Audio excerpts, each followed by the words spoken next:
You want me to live here? We thought you'd be happy, Mom. Happy? Huh. And that's the story of how we met. Oh, that's hilarious. You. I knew it was you. Robert? Robert? Who is this? Chairwoman, it's you. I can't believe it. Yes, it's me. We've been looking for you. I know. The moment. William Hawthorne stepped away from my son's dinner table and stared through the glass doors. I knew something had changed. I was standing beside the broken room behind Jason's house, the room with the leaking roof where his wife had asked me to stay out of sight because her boss was coming to dinner. Ashley hurried after him. "That's just Jason's mother," she explained nervously. "She's staying with us for a while." William looked at the cracked window, then at me. His face went pale. He crossed the wet backyard and stopped directly in front of me. "Chairwoman Carter," he said. "What are you doing out here behind him?" Jason dropped his glass. Ashley froze. I looked at my son, then at his wife. That, I said quietly, is a very good question. Before I tell you how my own family came to believe I was a helpless old woman with nowhere else to go, tell me something. What would you have done in my place? Would you have stayed silent or walked away? The first night you realized you weren't truly welcome. Share your thoughts in the comments and tell me where you're watching from and what time it is there.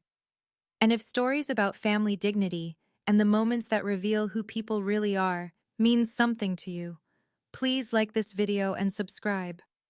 There is much more to what happened that night than anyone at that dinner table understood. 6 weeks before William Hawthorne crossed my son's backyard and called me chairwoman, I was standing alone in the kitchen of the house where I had spent 37 years of my life.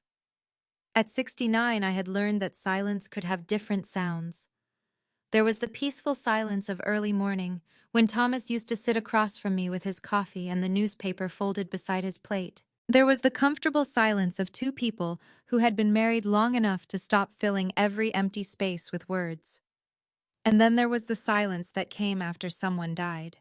That kind of silence followed you from room to room.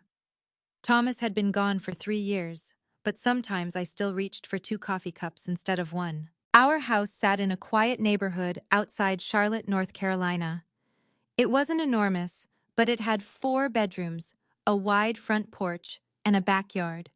Thomas had spent 20 years pretending he knew how to landscape. After he died, I kept everything almost exactly as he had left it. His old gardening gloves were still hanging in the garage. His favorite blue mug was still in the cabinet.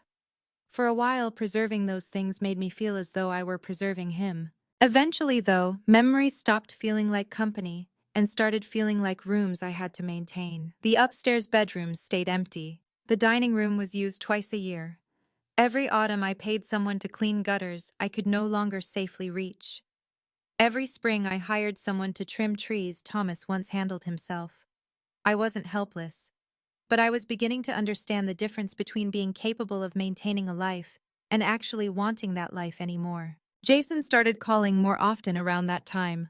My son was 43, and for most of his adult life our relationship had been loving, but not especially close.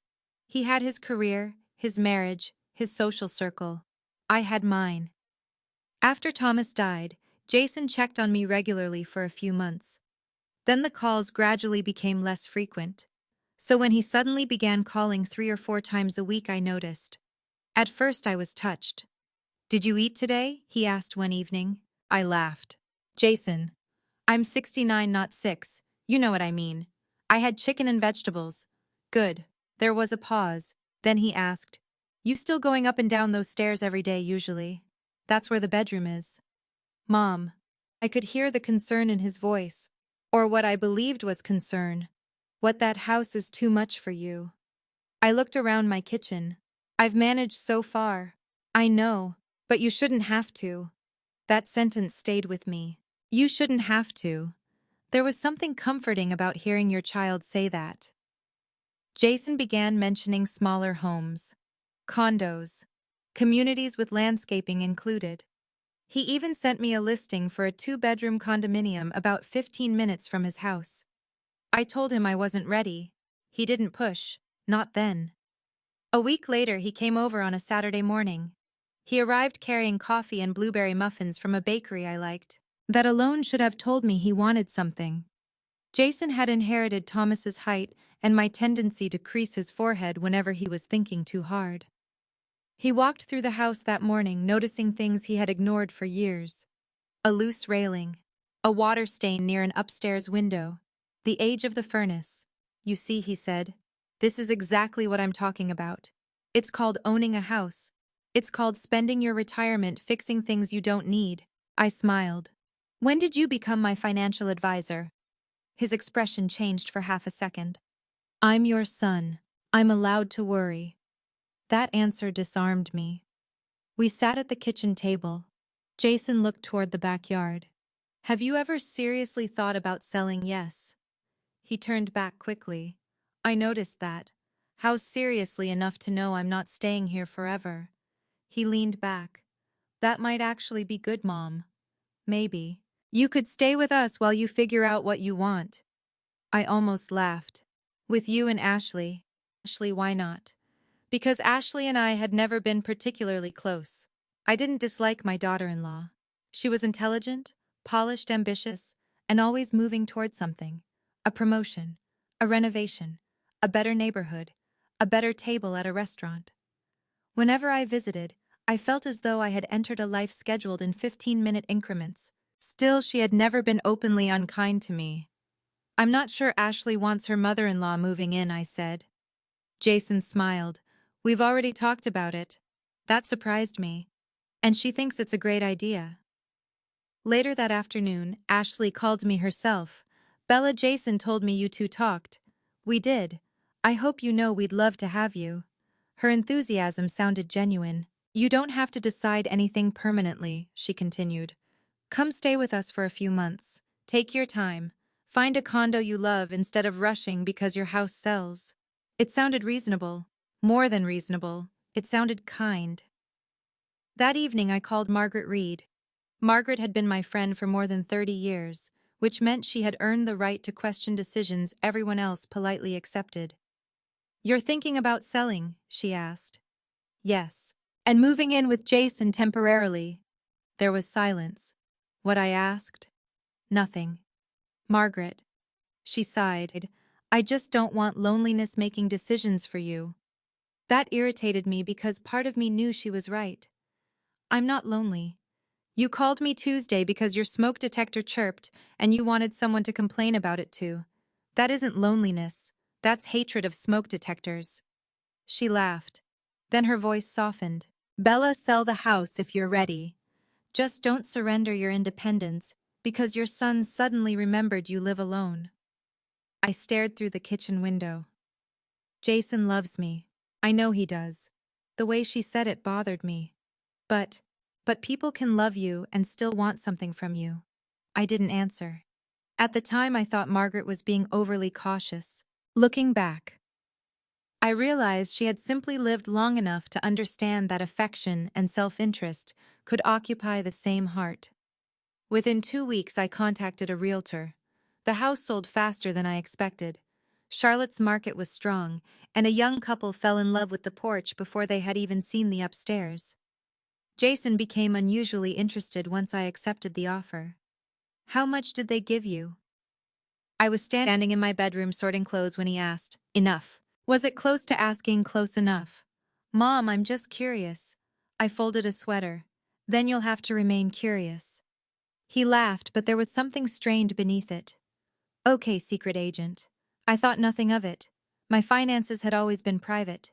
Thomas and I had raised Jason comfortably, but we had deliberately avoided discussing exact numbers with him. Thomas believed children who grew up counting their parents' money sometimes stopped learning how to count their own. After his death, I continued that habit. Jason knew I wasn't poor. He also believed most of what Thomas and I had once owned had been sold or reorganized years earlier. I had never corrected every assumption he made. Why would I? He was my son, not my accountant.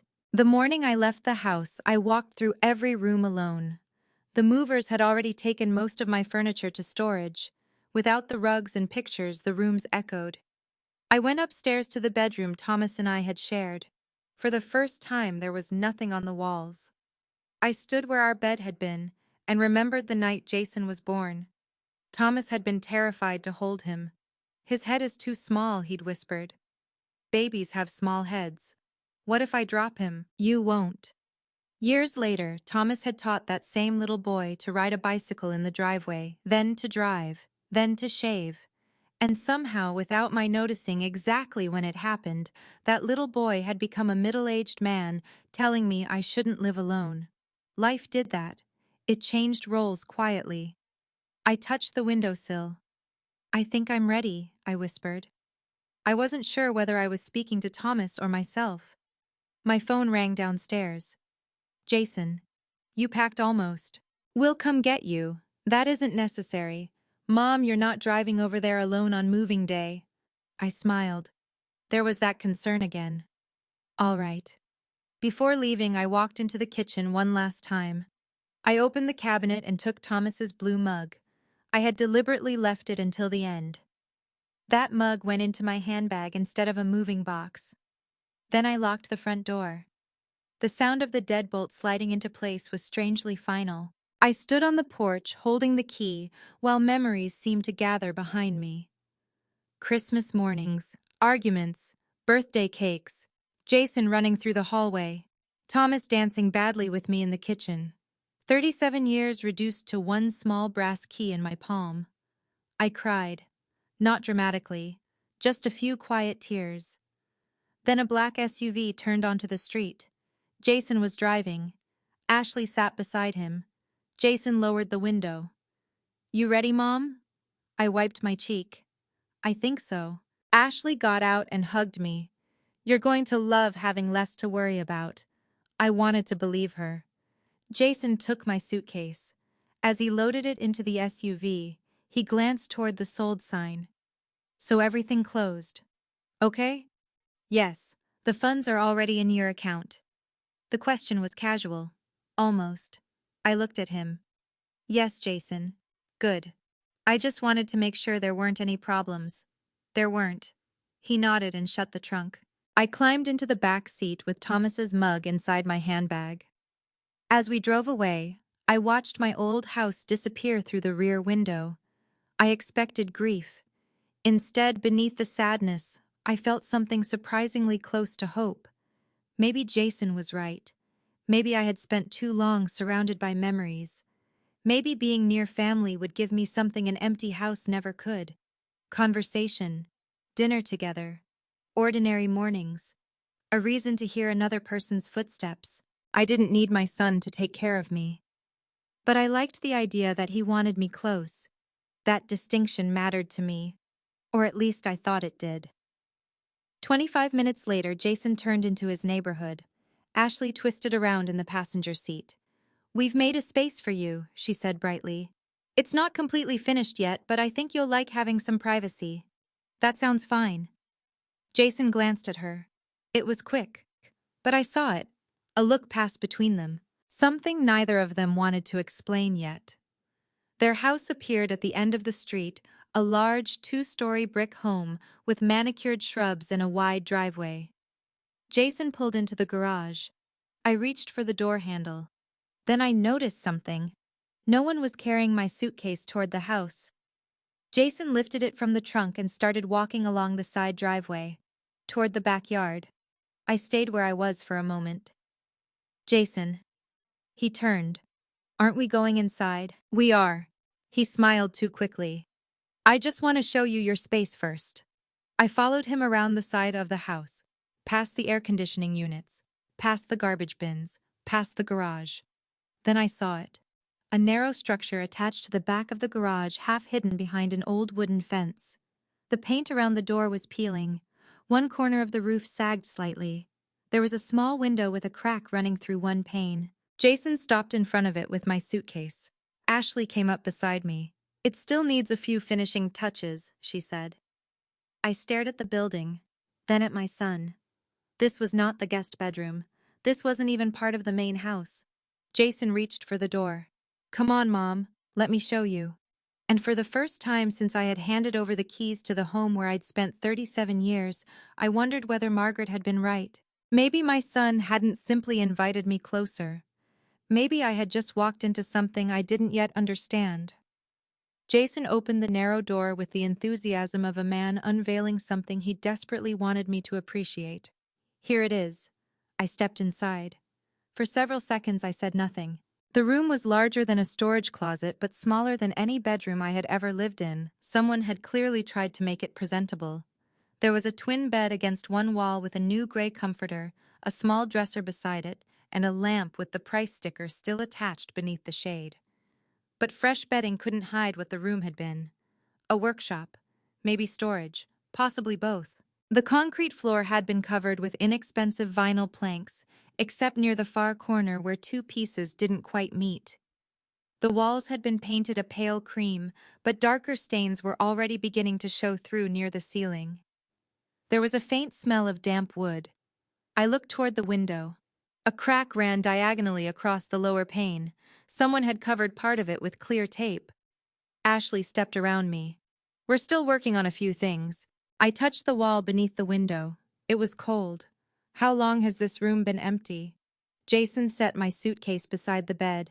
"It wasn't really empty. I used it for tools and storage. So this was your workshop years ago." I looked at him. He avoided my eyes.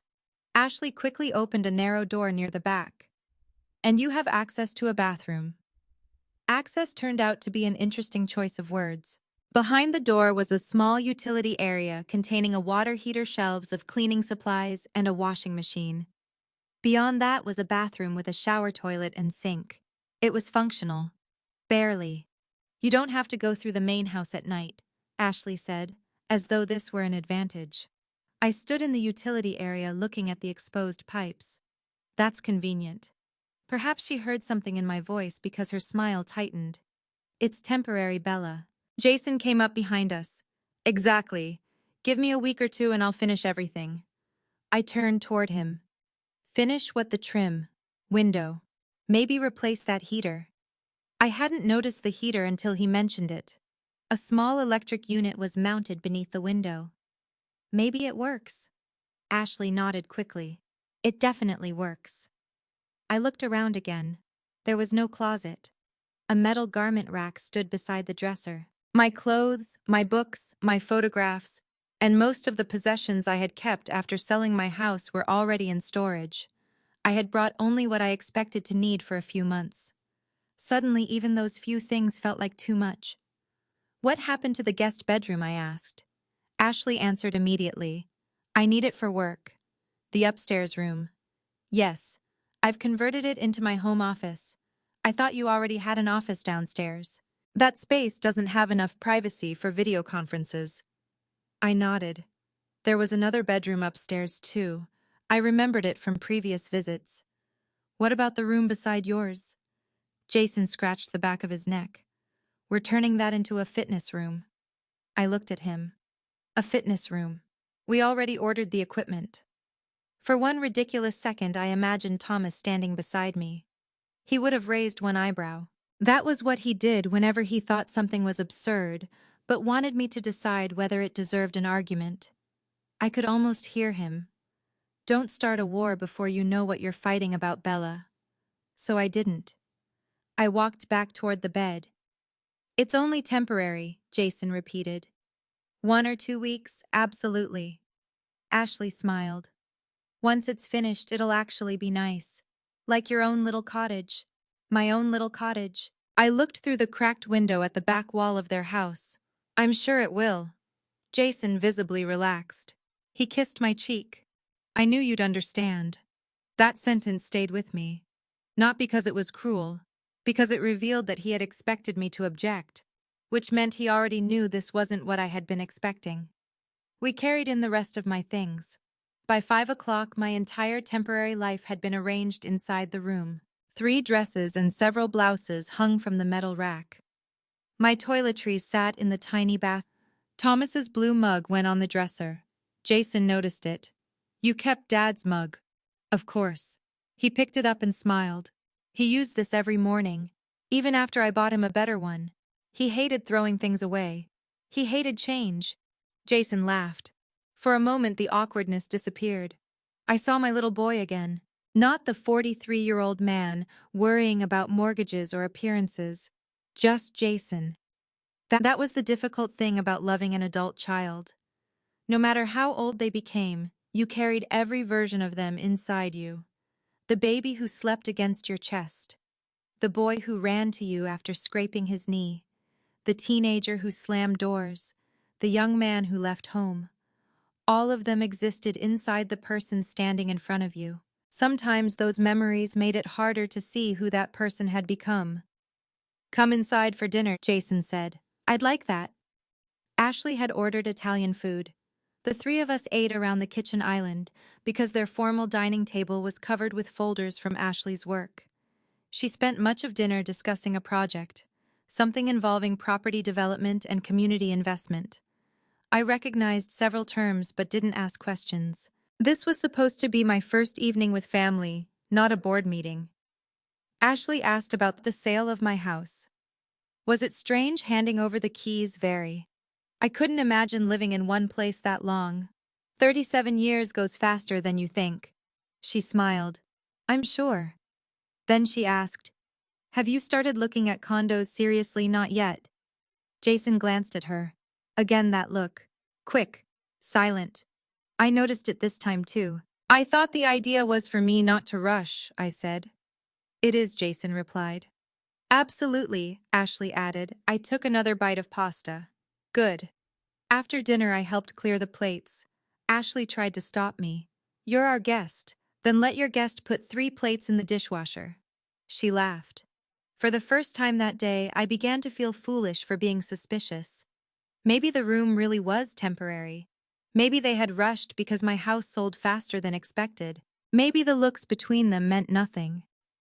When you're hurt, it's easy to turn every small thing into evidence. I didn't want to become that kind of person.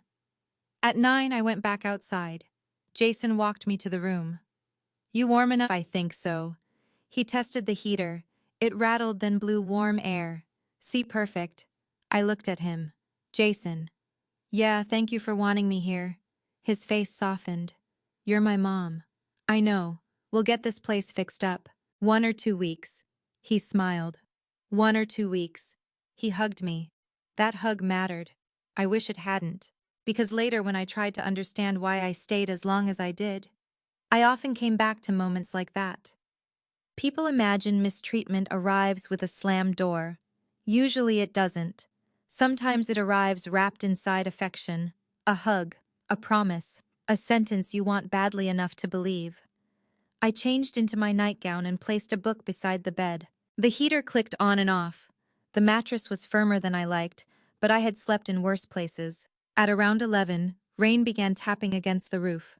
I smiled at first. Thomas had loved sleeping during thunderstorms. He used to say rain gave the world permission to be quiet. I switched off the lamp. For a while I listened. Rain, wind, the occasional hum of the heater. Then something cold touched my hand. I opened my eyes. Another drop landed on the blanket. I sat up. Drip. I switched on the lamp. A dark spot had appeared on the ceiling above the corner of the bed. Drip. Another drop fell. I moved the pillow. Within minutes the drip became steady. I got out of bed and looked around for something to catch the water.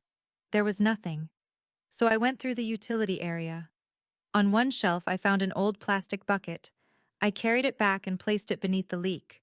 Plink. The sound seemed extraordinarily loud in that little room. I moved the bed several inches away. Then I noticed water gathering near the window too. The cracked pane wasn't sealed properly. Cold air slipped through the frame. I touched the heater. It had stopped. I pressed the switch. Nothing. Wonderful, I whispered. I considered calling Jason. My phone said 11:47. The main house was 20 yards away. Warm, dry, full of empty rooms. I stared through the wet window at the lights upstairs. I could call. I could knock. I could tell my son that the room he had put his 69-year-old mother in was leaking in 2 places and had no working heat. Instead, I put on my robe. Then I stopped. Why wasn't I calling? That question embarrassed me. Was I afraid of inconveniencing my own child? I picked up my phone. Before I could dial, a light went off in the main house. Then another. I imagined Jason asleep beside Ashley. Tomorrow, I told myself. It wasn't an emergency. It was one uncomfortable night. I had survived worse. I found an extra blanket in my suitcase and wrapped it around my shoulders. Plink, plink, plink. I lay down. 20 minutes later, the heater suddenly rattled back to life. Warm air returned. I laughed quietly. There you are. For a while, I almost relaxed. Then the bucket overflowed. Not completely. Just enough for water to spread across the vinyl. I got up again, emptied it in the shower, dried the floor with an old towel, and returned it beneath the leak. By then it was nearly 1 in the morning. I sat on the edge of the bed. Thomas's blue mug was on the dresser. I picked it up. There was something strangely comforting about holding it. I know what you'd say, I whispered. Actually, I didn't. Thomas had adored Jason. But he had also been less patient with excuses than I was. He might have marched into the house. Or he might have fixed the roof himself at midnight. I smiled at the thought. Then another gust of wind pushed cold air through the cracked window. The smile disappeared. I looked around the room. The exposed pipes, the garment rack, the stained ceiling, the bucket catching rain. That morning I had locked the door of a warm 4-bedroom home I owned outright. That night I was sitting beneath a leaking roof behind my son's garage. The contrast was so absurd that for a moment I couldn't process it. I hadn't come because I needed shelter. I hadn't come because I couldn't take care of myself. I had come because my son told me he wanted me close. That was the part I held on to. 1 or 2 weeks. I repeated it like a promise. 1 or 2 weeks. Tomorrow, Jason would see the leak. He would apologize. Someone would repair the roof. The window would be replaced. Maybe the heater, too. And eventually I would laugh at how miserable my first night had been. I truly believed that. The next morning I woke at 6 after barely 3 hours of sleep. The rain had stopped. Gray light came through the cracked window. The bucket was half full again. I dressed, carried it outside, and poured the water into the grass. When I turned around, Ashley was standing at the kitchen window inside the main house. For a second our eyes met. She could see the bucket in my hand. I waited for her to open the door. She didn't. Instead, she lifted her coffee cup, gave me a small wave, and turned away. I stood there in the wet grass. Something shifted inside me. Not enough to make me leave. Not yet. But enough for me to understand that the room wasn't the only thing that needed fixing. I went inside the little structure, placed the empty bucket beneath the stain, and looked at my suitcase. For the first time, I didn't unpack anything else. By the end of my second week at Jason's house, the bucket had become part of the furniture. I no longer put it away when the weather cleared. It sat beneath the dark stain in the ceiling like a quiet reminder of a promise nobody seemed interested in keeping. 1 or 2 weeks. That was what Jason had said. On the 15th morning, I stood beneath the cracked window while he examined the ceiling with his hands on his hips. I called someone, he said. When, a few days ago, and they're backed up. How backed up? He sighed. Mom, I don't know. Contractors are impossible right now. I looked at the stain. And the window, I'm handling it. The heater. It works. Sometimes. He turned toward me. You're not freezing, are you? It was such an odd question that I almost laughed. No, Jason. I am not currently freezing. Then give me a little time. I studied my son's face. He looked irritated. Not concerned. Not embarrassed. Irritated. As if the problem wasn't that his mother was sleeping beneath a leaking roof. The problem was that his mother kept mentioning it. I nodded. All right. His shoulders relaxed immediately. Thank you. There it was again. Gratitude for my silence. That afternoon I decided to make dinner. Not because anyone asked me. Because cooking had always been one of the ways I understood family. When Jason was a boy, Sunday dinner was practically sacred in our house. Thomas carved whatever meat I cooked, Jason stole food before it reached the table, and I pretended not to notice. I thought maybe we needed something ordinary, something warm, something that reminded us we were family instead of 3 people negotiating space. I went to the grocery store and bought chicken, potatoes, green beans, and ingredients for the peach cobbler Jason had loved since childhood. At 4, I carried 2 bags through the back door of the main house. Ashley was sitting at the kitchen island with her laptop open. She looked up. "Oh, I thought I'd cook tonight." Her eyes moved toward the grocery bags. "That's nice. I remember Jason likes peach cobbler." "He does." I started unloading groceries.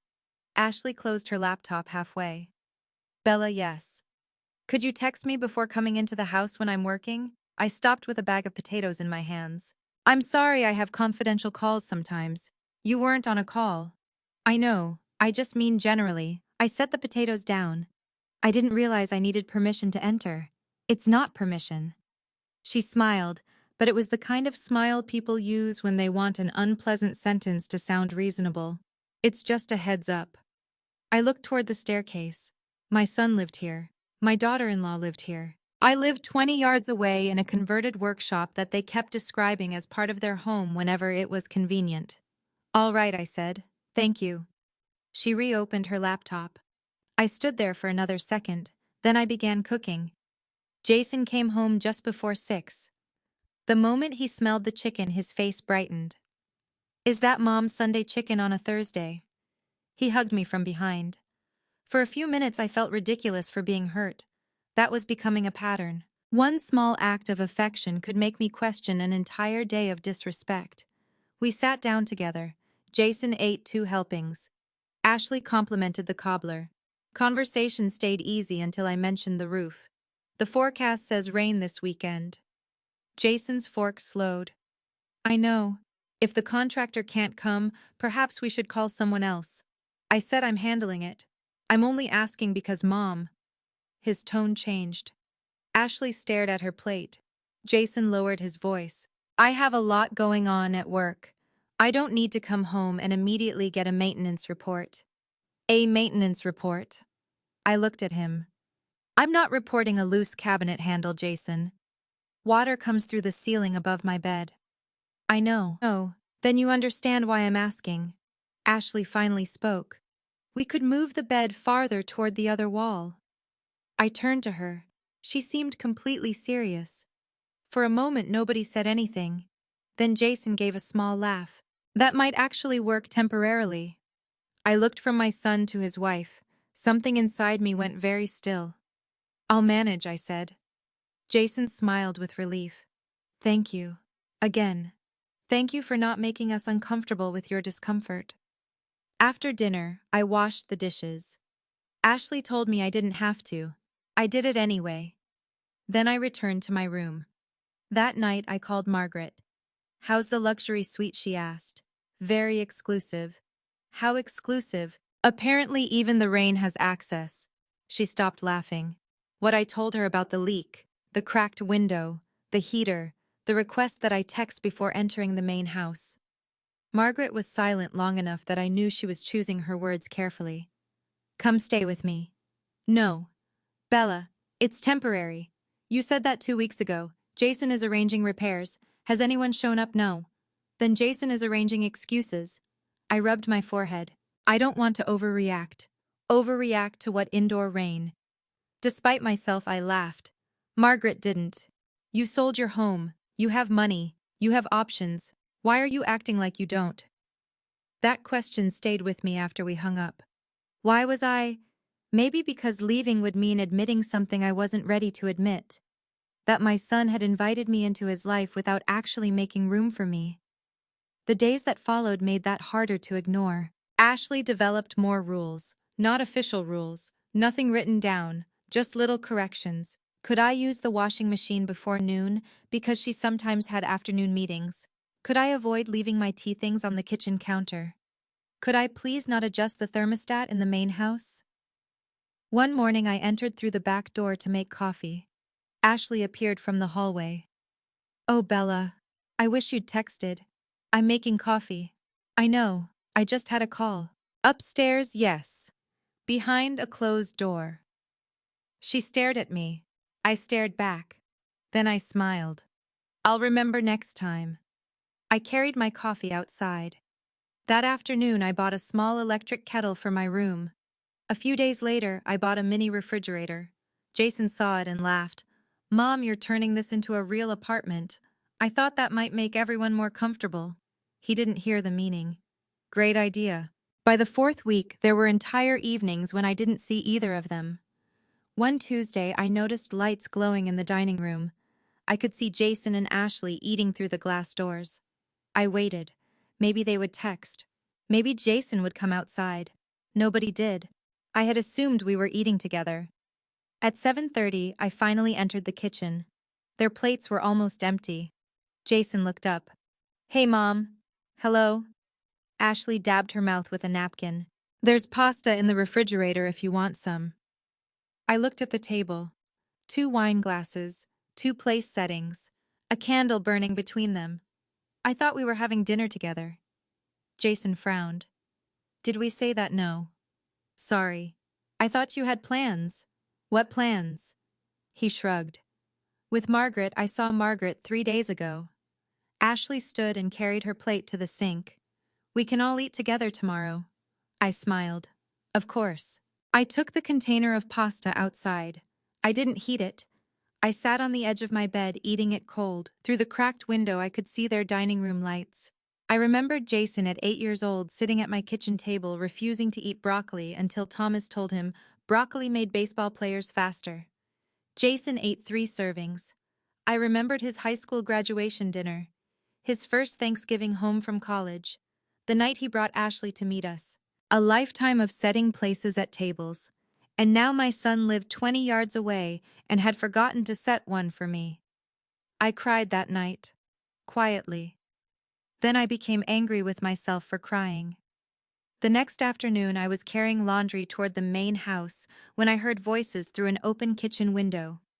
Ashley was talking to someone. I stopped because I heard my name. No, it's fine, she said. Bella mostly keeps to herself. A woman's voice responded through the speakerphone, but I couldn't understand the words. Ashley laughed. Honestly, I think she likes having us around. Another muffled response. Then Ashley said the sentence I would remember long after everything else had changed. She doesn't really have anywhere else to go. I stopped breathing. Not literally, but it felt that way. The laundry basket suddenly seemed very heavy. The other woman said something. Ashley answered. Her house is gone now, so this is probably best for everyone. I looked toward the room behind the garage. My room, the leaking roof, the taped window, the heater that worked when it felt generous. She doesn't really have anywhere else to go. Ashley believed I was trapped. That realization hurt more than every drop of rain that had fallen through that ceiling. Because I had mistaken their invitation for love. And she had mistaken my acceptance for need. I could have walked into that kitchen. I could have told her about the condo listings I had already saved.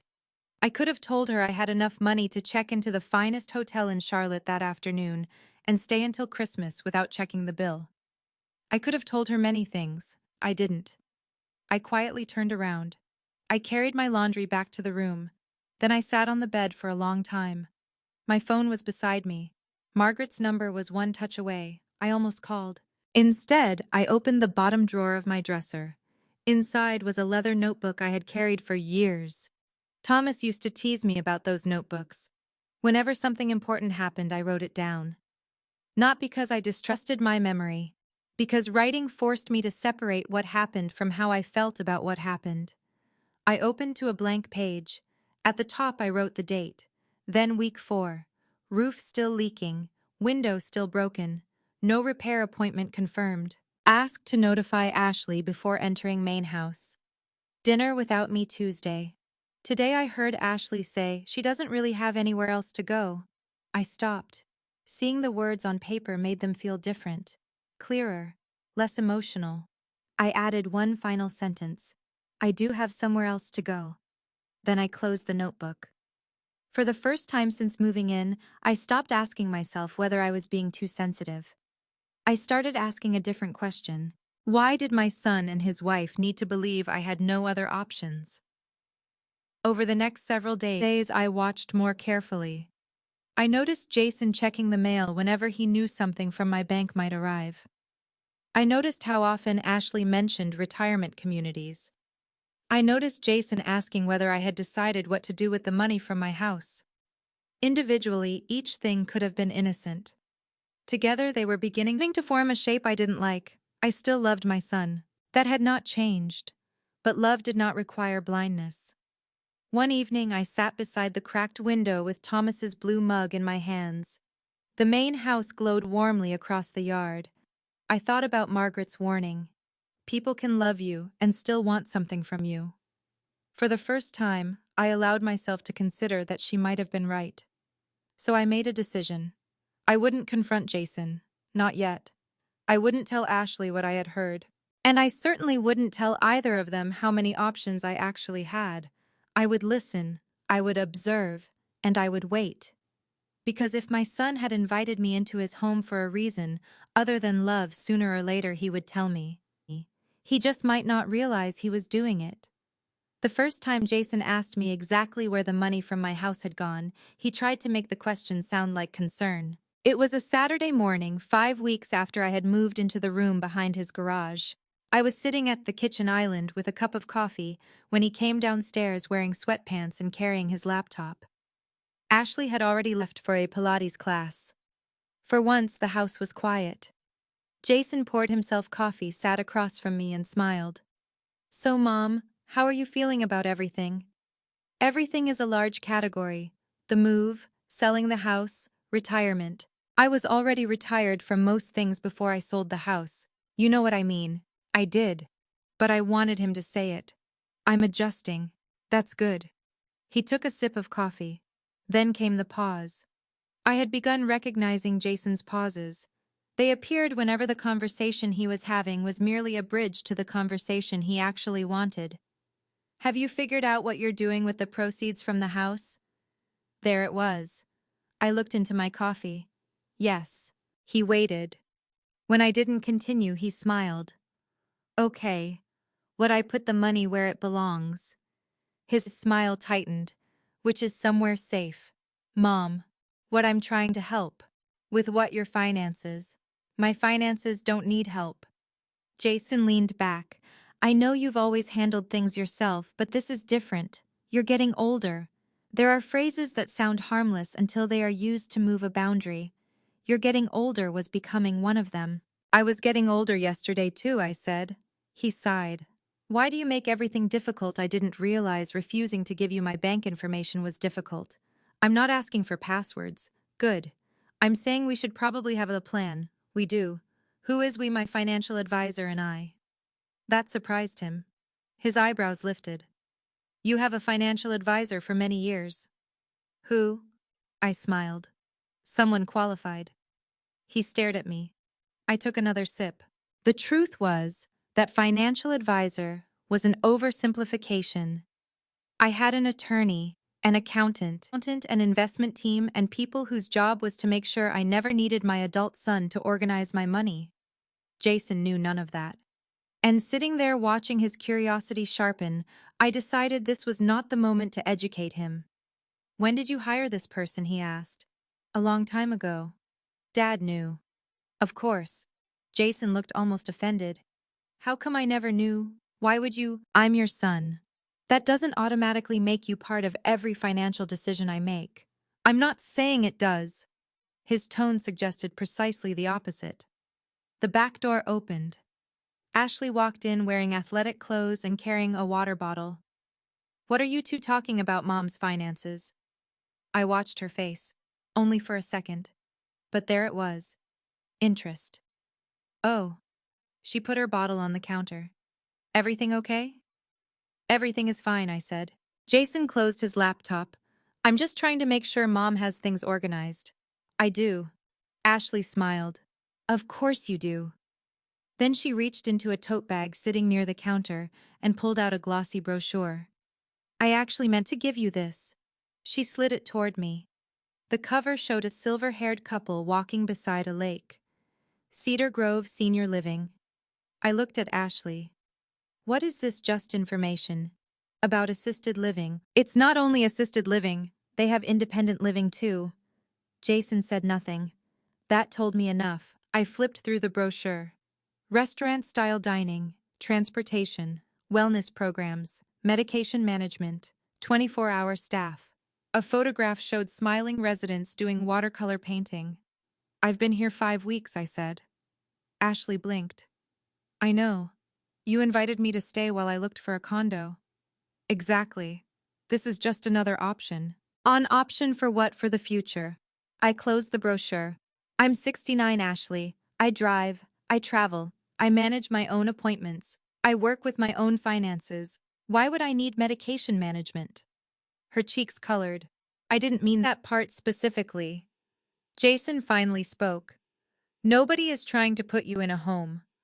I looked at him. Interesting choice of words. Mom. I didn't say anyone was. Silence filled the kitchen. I slid the brochure back toward Ashley.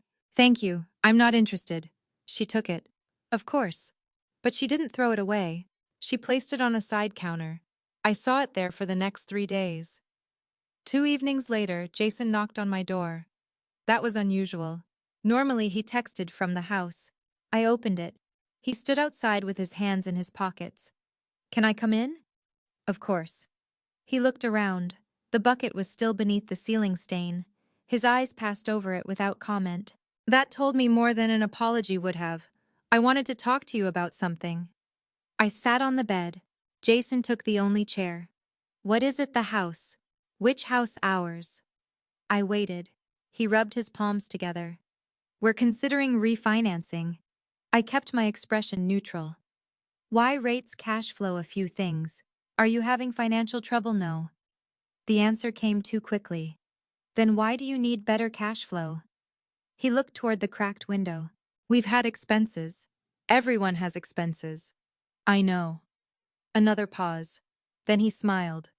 You could actually help us and help yourself at the same time. There are sentences that tell you trouble has finally reached the front door. That was one. How we've been thinking. We, Ashley and me. Go on. If you're going to stay with us for a while, it doesn't really make sense for your money to sit somewhere doing nothing.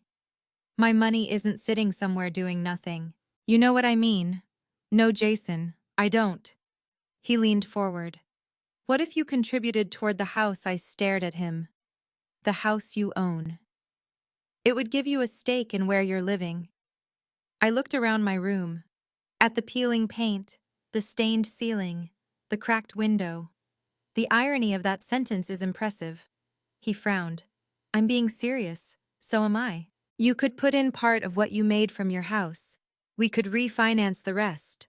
It lowers our monthly burden, and you wouldn't have to worry about buying another place. There it was. Not concern. Not planning. Money. How much are you asking for? He hesitated. We haven't settled on a number. How much? Maybe 100,000. I almost admired the nerve. $100,000. It's not like you'd be giving it away. What would I be buying? A share of the house. Documented legally, obviously. Through an attorney, if that's what you want. If I'm investing $100,000, Jason, that is absolutely what I want. His jaw tightened. You make it sound like I'm trying to steal from you. I haven't accused you of anything. You don't trust me. I asked basic questions. He stood. This is exactly why I wanted to help manage things. You don't understand how complicated finances can get. For a second, I thought I had misheard him. Then I laughed. I couldn't help it.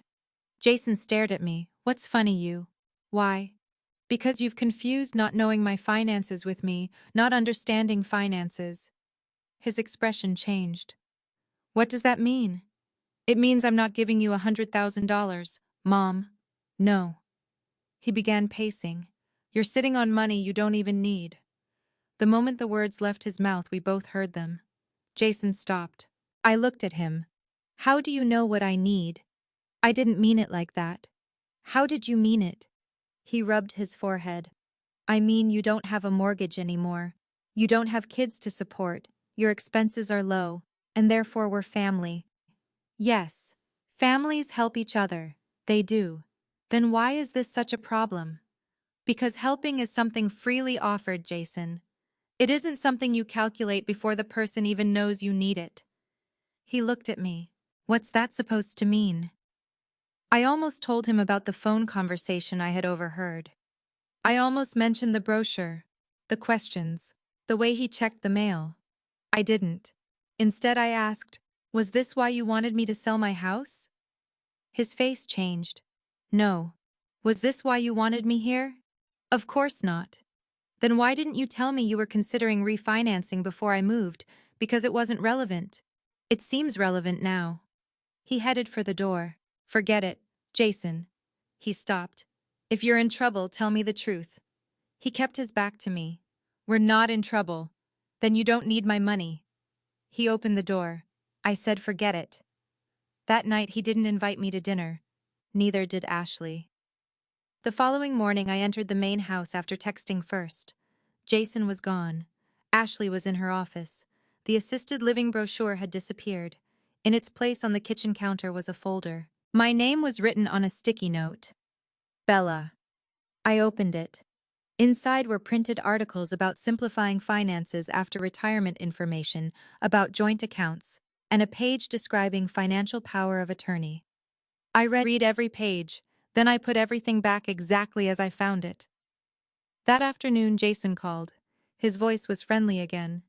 Hey Mom, everything okay? Fine. I'm sorry about last night. I appreciate that. I was stressed. I noticed. I don't want money coming between us. Neither do I. He hesitated. Think about what I said. Okay, I closed my eyes. There was the real apology. Not I was wrong. Think about giving me the money anyway. I'll think about many things I said. After we hung up, I called Margaret. She answered on the second ring. Are you ready to admit I'm brilliant? Not quite. Shame.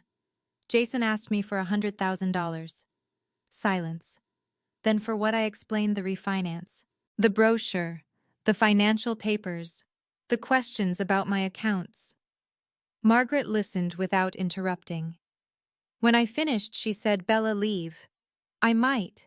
Might I need to understand something first? What I looked through the cracked window toward my son's house. I need to know whether Jason is desperate, greedy, or both.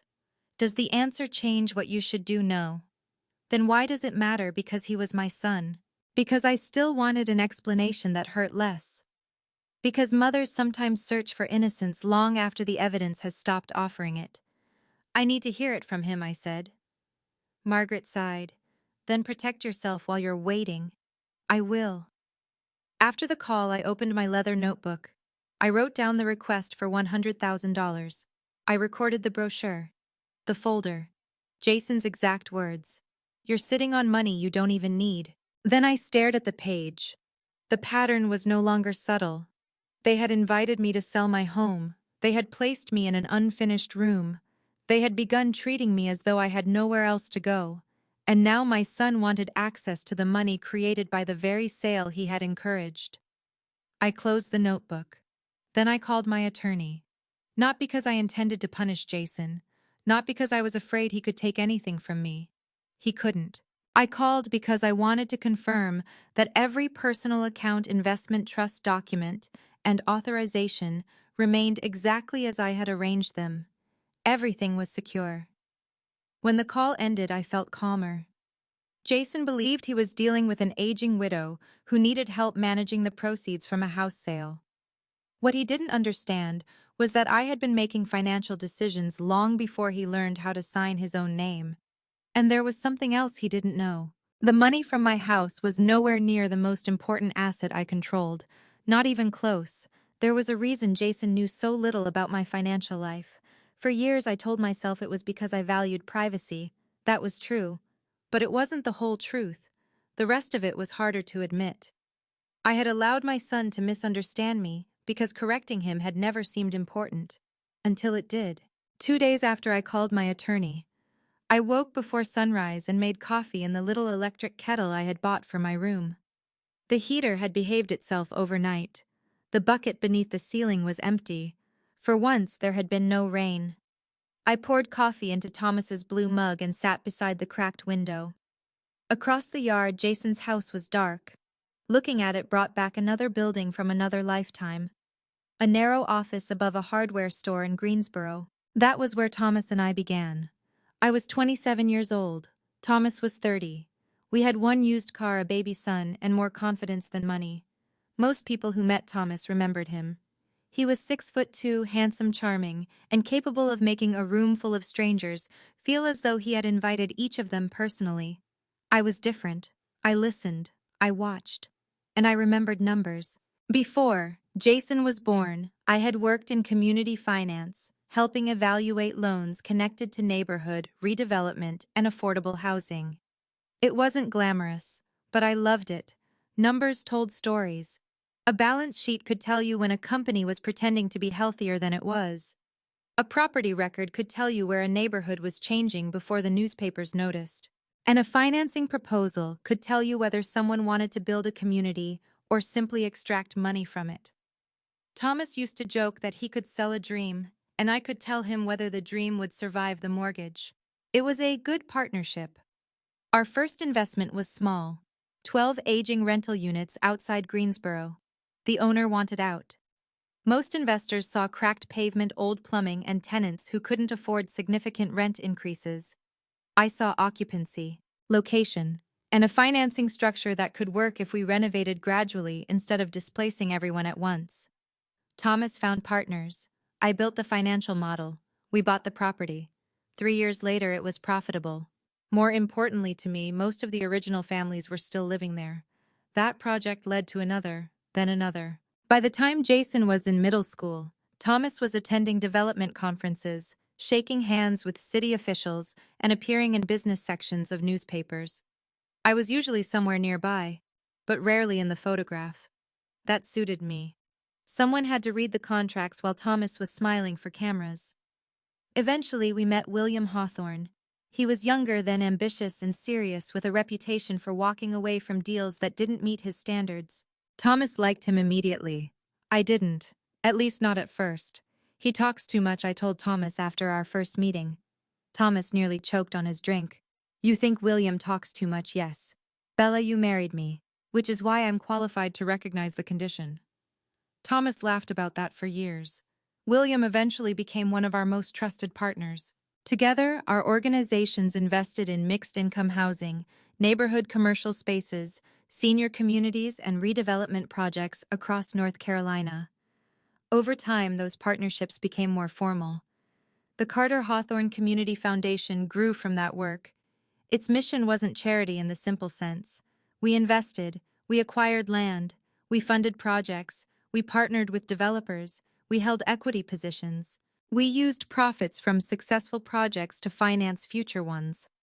Thomas became the public face of our side of the partnership. William became the public face of his. And I became what I had always preferred to be, the person reading everything before anyone signed. Years later, when the foundation reorganized its governance, I joined the board. Eventually, I became chairwoman. Jason was already an adult by then. He knew his father was involved in real estate and development. I knew we were comfortable, but he never showed much interest in the details. When he was younger, Thomas and I had intentionally kept money away from the center of his life. We paid for college. We helped with his first apartment. Thomas gave him a modest amount toward his first house, but we never handed him a map of everything we owned. Thomas believed too much knowledge about future inheritance could become a kind of poison. Let him build his own life, he used to say. I agreed. Maybe we agreed too completely. As Jason grew older, he started assuming that anything important in our financial life belonged to his father. I noticed. I never corrected him. Once, years earlier, Jason introduced Thomas at a charity event by saying, "Dad built all this from nothing." Thomas immediately said, "Your mother built half of everything I've ever built." Jason laughed as though his father was being romantic. I remember that moment now. I remember seeing the assumption in my son's eyes. Dad was the businessman. Mom was mom. I could have challenged it. Instead, I smiled. After Thomas died, that misunderstanding deepened. I withdrew from public events for nearly a year. Grief made crowds exhausting. I didn't want people approaching me with condolences while balancing wine glasses. I didn't want photographs. I didn't want speeches about Thomas. I wanted quiet. So William and the board accommodated me. I attended meetings remotely. When my signature was required, documents came through secure channels. When strategy sessions required my presence, they were private. The foundation's public materials focused on its projects, not me. Eventually, people in the industry still knew my role, but someone outside that circle could easily miss it. Ashley had. Apparently Jason had too. Or perhaps he had simply never bothered to ask. That morning, as I sat in the room behind his garage, my laptop chimed. A secure meeting reminder appeared. Carter Hawthorne Community Foundation Investment Committee Review, 8:00 a.m. I smiled at the absurdity. At 7:55, I moved the bucket out of camera range. Then I positioned my laptop so the cracked window wouldn't show behind me. I put on a navy jacket over my blouse. At 8, I joined. 6 faces appeared. William Hawthorne was one of them. Good morning, Bella. Morning, William. You look well. That's because the camera is forgiving. He laughed. The meeting lasted 90 minutes. We reviewed 2 proposed acquisitions, discussed financing for a senior housing development outside Raleigh, and postponed a vote on a mixed-use project until revised projections arrived. I asked questions, challenged assumptions, requested new numbers, made decisions. Nobody asked whether I understood my own finances. Nobody suggested I hand over control of my accounts. Nobody showed me a brochure about assisted living. At 9:30, William stayed on after the others disconnected. "How are you doing?" he asked. "I'm fine. You sold the Charlotte house, didn't you?" "Yes. Where are you staying?" I hesitated. "With Jason temporarily." William smiled. "That must be nice." I looked at the bucket on the floor. "Yes," I said. "Temporarily." He didn't notice the pause. "Tell him I said hello." "I will." I didn't. After the call, I removed the jacket. Then I laughed. Not because anything was funny, because I had just chaired a meeting involving millions of dollars while sitting 5 feet from a water heater in a converted workshop. Life occasionally had a vicious sense of humor. Later that afternoon, I went into the main house to return some towels. Ashley was in the kitchen speaking excitedly on the phone. She ended the call when she saw me. "Sorry," I said. I texted. "No, you're fine." She was smiling broadly. "Good news, potentially huge news." I placed the towels on the counter. "What happened?" "My company is putting together a major development proposal." "That sounds exciting." "It is. If I get onto the final project leadership team, it could change everything. For the company, for me." I appreciated the honesty. "Promotion eventually. Vice president." "Well, congratulations on being considered." "Don't congratulate me yet. There are about 50 things that have to happen first." She began explaining the project. Normally, I might have listened politely and forgotten the details. But then she mentioned Hawthorne Community Development. Of course, I knew that was where she worked. What caught my attention was the location. Mecklenburg County. Then the proposed structure. Mixed-income housing. Retail. Public green space. Those details sounded familiar. Very familiar. "What did you say the project was called?" Ashley looked slightly surprised by my interest. "Carolina Commons." My hand stopped on the towel. I knew Carolina Commons. The foundation had received preliminary materials 2 weeks earlier. Nothing had reached a vote. But if Hawthorne moved forward with the structure being discussed, the project would almost certainly require foundation participation. I kept my expression neutral. "Sounds ambitious." "It is." Ashley smiled. "The biggest obstacle is funding, I imagine. We need approval from an investment committee connected to one of our major partners." I almost smiled. "Difficult committee extremely. How do you know our executives talk about them like they're the Supreme Court?" That time I did smile. Ashley laughed. "Apparently the chairwoman is very particular." "Is she very?" I picked up Thomas's mug from the counter. Ashley continued. "Nobody on my level ever deals with her directly. Everything goes through senior leadership. What is her name?" Ashley waved a hand. "I honestly don't remember. Something traditional." I stared into my coffee. "I'm sure you'll hear it eventually." "I hope so. If this project gets approved and I lead it well, vice president becomes realistic." She leaned closer. Jason and I could finally breathe financially. There it was, a tiny sentence, easy to miss. I looked at her. "I thought you were doing well financially." She immediately straightened. "We are. You just said I meant generally. Everyone wants more breathing room. I nodded. Of course. That evening I opened my secure email. I searched Carolina Commons. The preliminary file appeared. Hawthorne Community Development. Project team under consideration. I scrolled. Then I saw it. Ashley Carter, Senior Project Manager. I leaned back. For several seconds I simply stared at her name. My daughter-in-law was pursuing the most important opportunity of her career. The project would eventually pass through a committee I chaired. And she had no idea. I didn't feel triumphant. I felt uncomfortable. Family and business were dangerous when mixed carelessly. The next morning I called our general counsel. I explained the relationship. Nothing else. No broken room, no financial questions, no disrespect, just the facts. My daughter-in-law may be assigned to a project coming before the committee. He advised disclosure to the appropriate governance officer if the project reached formal review and recusal if necessary. Exactly what I expected. Professional, clean, fair. After the call, I closed my laptop. Outside, Jason was walking across the yard. He knocked once and entered. Morning, Mom. Morning. His eyes went to the laptop. What are you working on, foundation business? He frowned. What foundation? I looked at him.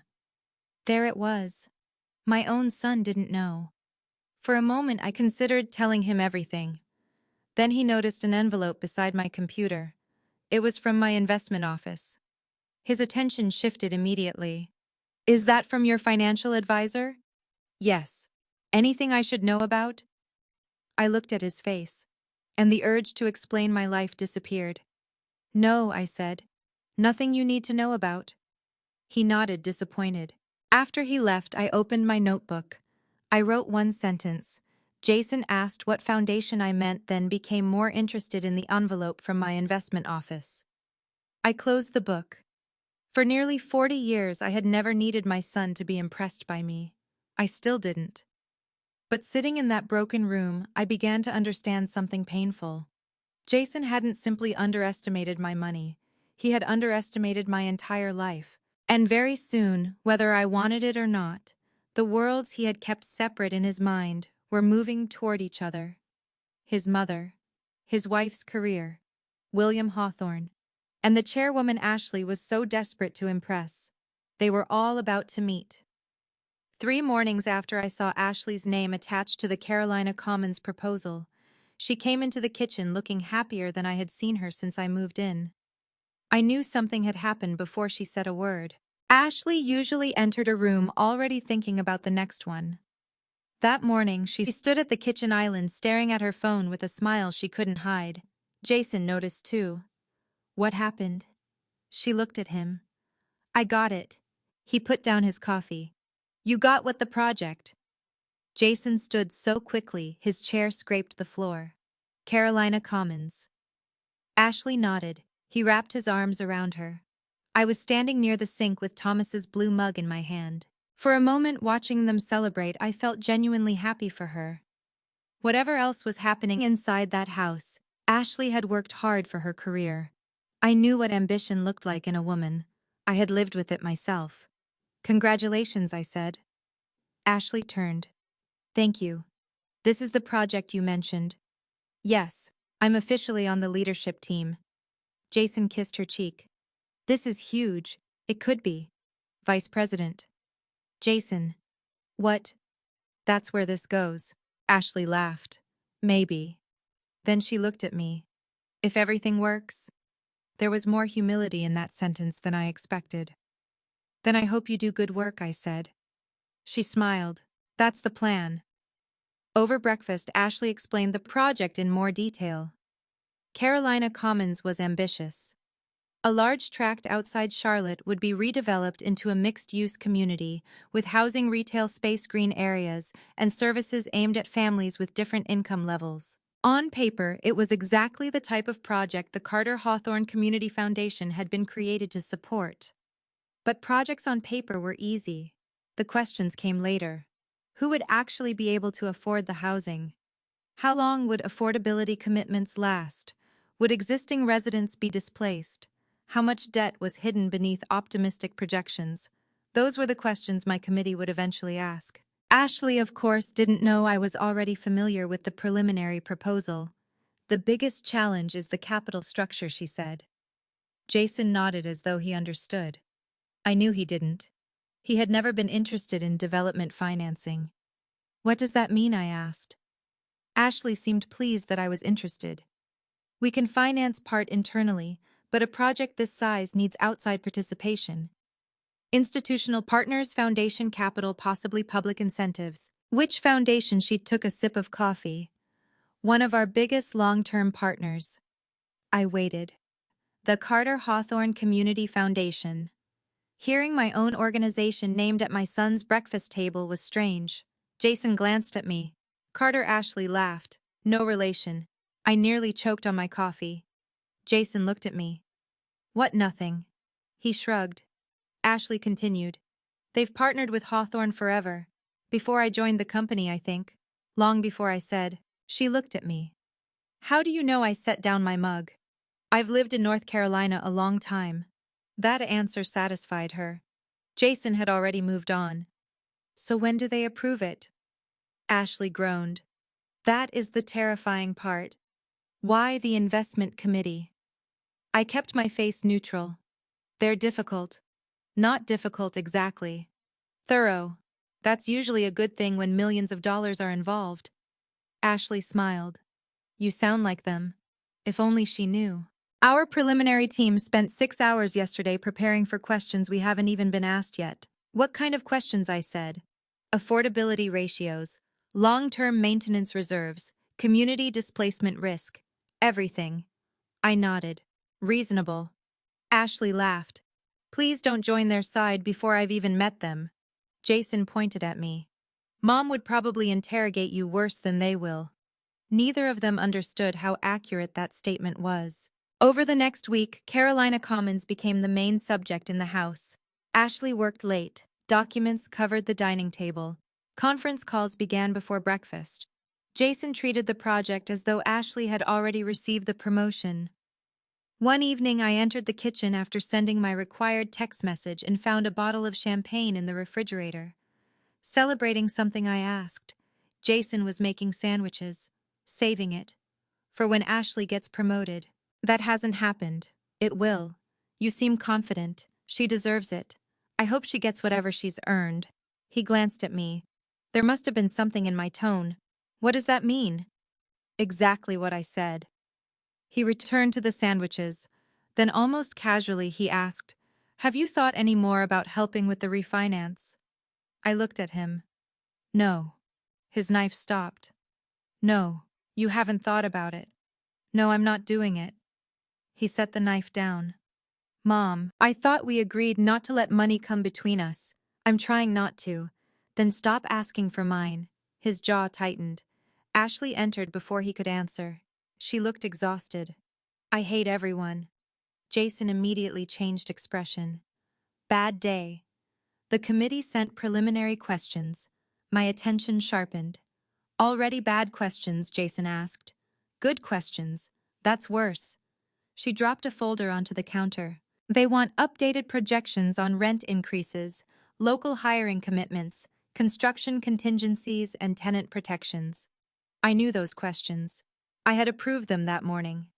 Ashley opened the refrigerator. She saw the champagne. What's this? Jason smiled. For when you become vice president. She stared at him. Please put that somewhere I can't see it. Why? Because you're going to jinx me. I watched them. Then Ashley turned to me. Apparently the chairwoman personally reviewed the preliminary packet. I raised an eyebrow. Did she? That's what my boss said. What did she think? No idea. Ashley poured water into a glass. She never gives anything away. I hid my smile. Sounds sensible. Ashley leaned against the counter. She's almost mythical at our level. Mythical, nobody sees her. She doesn't do company events. She rarely attends presentations unless they're final stage. Jason laughed. So she's some ancient billionaire hiding in a castle, Jason. What you don't joke about people who can kill a $200 million project with one vote. I spoke before I could stop myself. One person shouldn't be able to kill a project that large. Ashley looked at me. They can't technically. But when the chairwoman has concerns, people listen. Then perhaps her concerns are usually worth listening to. Ashley studied me. You really are on her side. I haven't met her. That was technically true in the most ridiculous possible way. Ashley laughed. I hope she's as reasonable as you think. So do I. That night, I returned to my room and opened the Carolina Commons file. The proposal was stronger than I expected. Ashley had contributed to several important sections. Her work was detailed, thoughtful, professional. That complicated my feelings. It would have been easier if she were incompetent. She wasn't. Ashley was good at her job. The woman who made me feel unwelcome in her home could sit in a conference room and advocate intelligently for families who needed affordable housing. Human beings were rarely one thing. That was what made judgment difficult. I reviewed the documents exactly as I would have reviewed them if Ashley were a stranger. When I found something good, I marked it good. When I found weaknesses, I marked those too. I would not use my position to punish her, but I would not lower standards to protect her either. 2 days later, I had another committee call. William joined from his office. After the formal discussion, he asked about Carolina Commons. The project team is nervous, he said. They should be. William smiled. You always say that. Nervous people check their numbers twice. Fair. He looked down at his notes. One of our senior project managers is emerging as a strong operational lead, Ashley Carter. I kept my expression still. I know. William looked up. You do my daughter-in-law. There was a pause. Jason's wife. Yes. I didn't realize she worked for us. She works for Hawthorne, not directly for the foundation. Still, I've already spoken with council. William nodded. Recusal if it reaches formal voting if necessary. Good. He studied me for a second. Does Ashley know number Jason? Number William laughed softly. How does your own son not know your chairwoman? That is becoming a longer story than I expected. He waited. I offered nothing else. All right, he said. I'll mind my business. I recommend it. He smiled. Yes, chairwoman. After the call, I sat quietly. William now knew the family connection. That made 3 people in the situation who understood what Ashley didn't. Me, William, our counsel. I felt the walls closing in, though I had done nothing wrong. Eventually, Ashley would discover the truth. The question was how. That answer came closer on Friday evening. Ashley arrived home carrying takeout and practically glowing. Jason met her in the kitchen. What William Hawthorne is coming to Charlotte next week. Jason's eyes widened. The CEO. Yes. I was sitting at the far end of the room reading. I lowered my book. Ashley continued. He's meeting with our regional team. Apparently, he wants smaller dinners instead of another formal reception. Jason grinned. So Ashley smiled slowly. My director suggested our house. Jason stared at her. Here, possibly. That's incredible. I know. He immediately looked around the kitchen, as though seeing flaws for the first time. We need to fix that cabinet. Ashley laughed. We need to fix about 20 things. I almost said something about the roof behind the garage. I didn't. Then Ashley looked at me. Her excitement faded just slightly. It was subtle, but I saw it. Her eyes moved toward the back door, toward my room, then back to me. That was the moment I understood. If William Hawthorne came to dinner, Ashley would have a problem. Not because I was chairwoman, she still didn't know that. Her problem was much simpler. She didn't want her boss to see where she had put her mother-in-law. Later that night, Jason knocked on my door. He entered without waiting for an answer. Mom, you heard about Ashley's dinner I did. It could be a really big deal for her. I understand. He shifted his weight. There might be some work conversations, I'm sure, and people she needs to impress. I closed my book. Jason. Yeah. Whatever you're trying to ask it. He looked uncomfortable. Then he smiled. Would you mind giving them a little space that evening? I stared at my son. You mean staying out here just for dinner? Outside, thunder rumbled somewhere in the distance. I looked up at the stained ceiling, then back at Jason. A strange calm settled over me. The CEO of Hawthorne Community Development was coming to my son's house. Ashley wanted me hidden in a broken room behind the garage, and neither of them understood that the man they were so desperate to impress had known me for more than 20 years.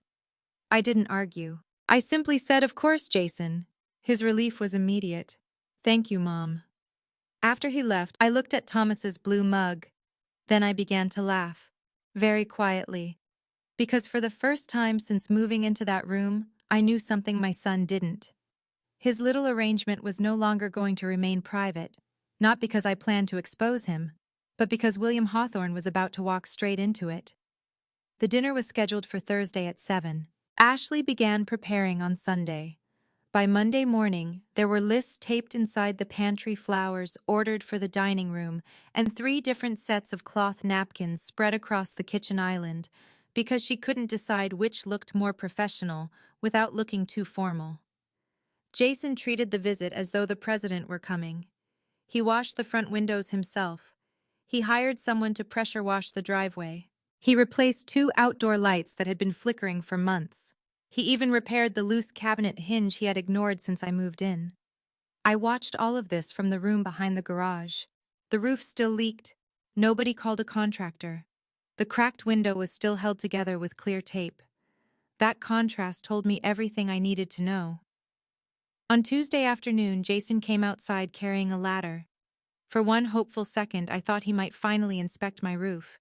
Instead, he leaned the ladder against the main house and cleaned the gutters above the patio. "Expecting important rain," I called. He looked down. "What, nothing?" He returned to his work. I smiled and went back inside. By Wednesday, Ashley had become so tense that even Jason seemed afraid to speak too loudly. She rehearsed talking points while making coffee. She changed the seating arrangement twice. She instructed Jason not to discuss his work unless William asked. Then she instructed him not to discuss politics under any circumstances. "What am I allowed to talk about?" Jason asked. "Travel, food, Charlotte, golf." "I don't golf." "Then don't talk about golf." I sat at the kitchen island drinking tea. Ashley looked at me. "Bella, do you think white flowers are too wedding-like for what the table?" I glanced toward the dining room. "William won't care." She stared at me. "How would you know?" I caught myself. "I mean, most businessmen probably aren't evaluating floral arrangements." She considered that. "Maybe." Jason laughed. "Mom's right. He'll care about the food. He'll care about the project," Ashley corrected. I looked down at my tea. She was right about that. William had never cared about decorative napkins. He cared about preparation, integrity, numbers, and people. Especially how people behaved when they believed nobody important was watching. That last thought made me uncomfortable. I didn't want Thursday evening to become some kind of test. I wasn't waiting for Ashley to fail. I wasn't planning a dramatic entrance. In fact, I had already decided I would respect their request. I would stay in my room. Not because I was ashamed, because I wanted no accusation later that I had deliberately used William's presence to humiliate them. If the truth came out, it would not be because I forced it. Thursday morning arrived under a gray sky. The forecast predicted rain after sunset. Of course it did. At 9, I was reading when Ashley knocked. She stood outside wearing work clothes, her hair already perfectly arranged. "Can we talk?" "Certainly." She entered and looked around. Her eyes went immediately to the bucket. It was empty. For now. "You're still having that leak." "Yes. I thought Jason fixed it." "No." Her expression tightened. "I'll remind him." I almost asked why she needed to remind a 43-year-old man that his mother had water coming through the roof. Instead, I waited.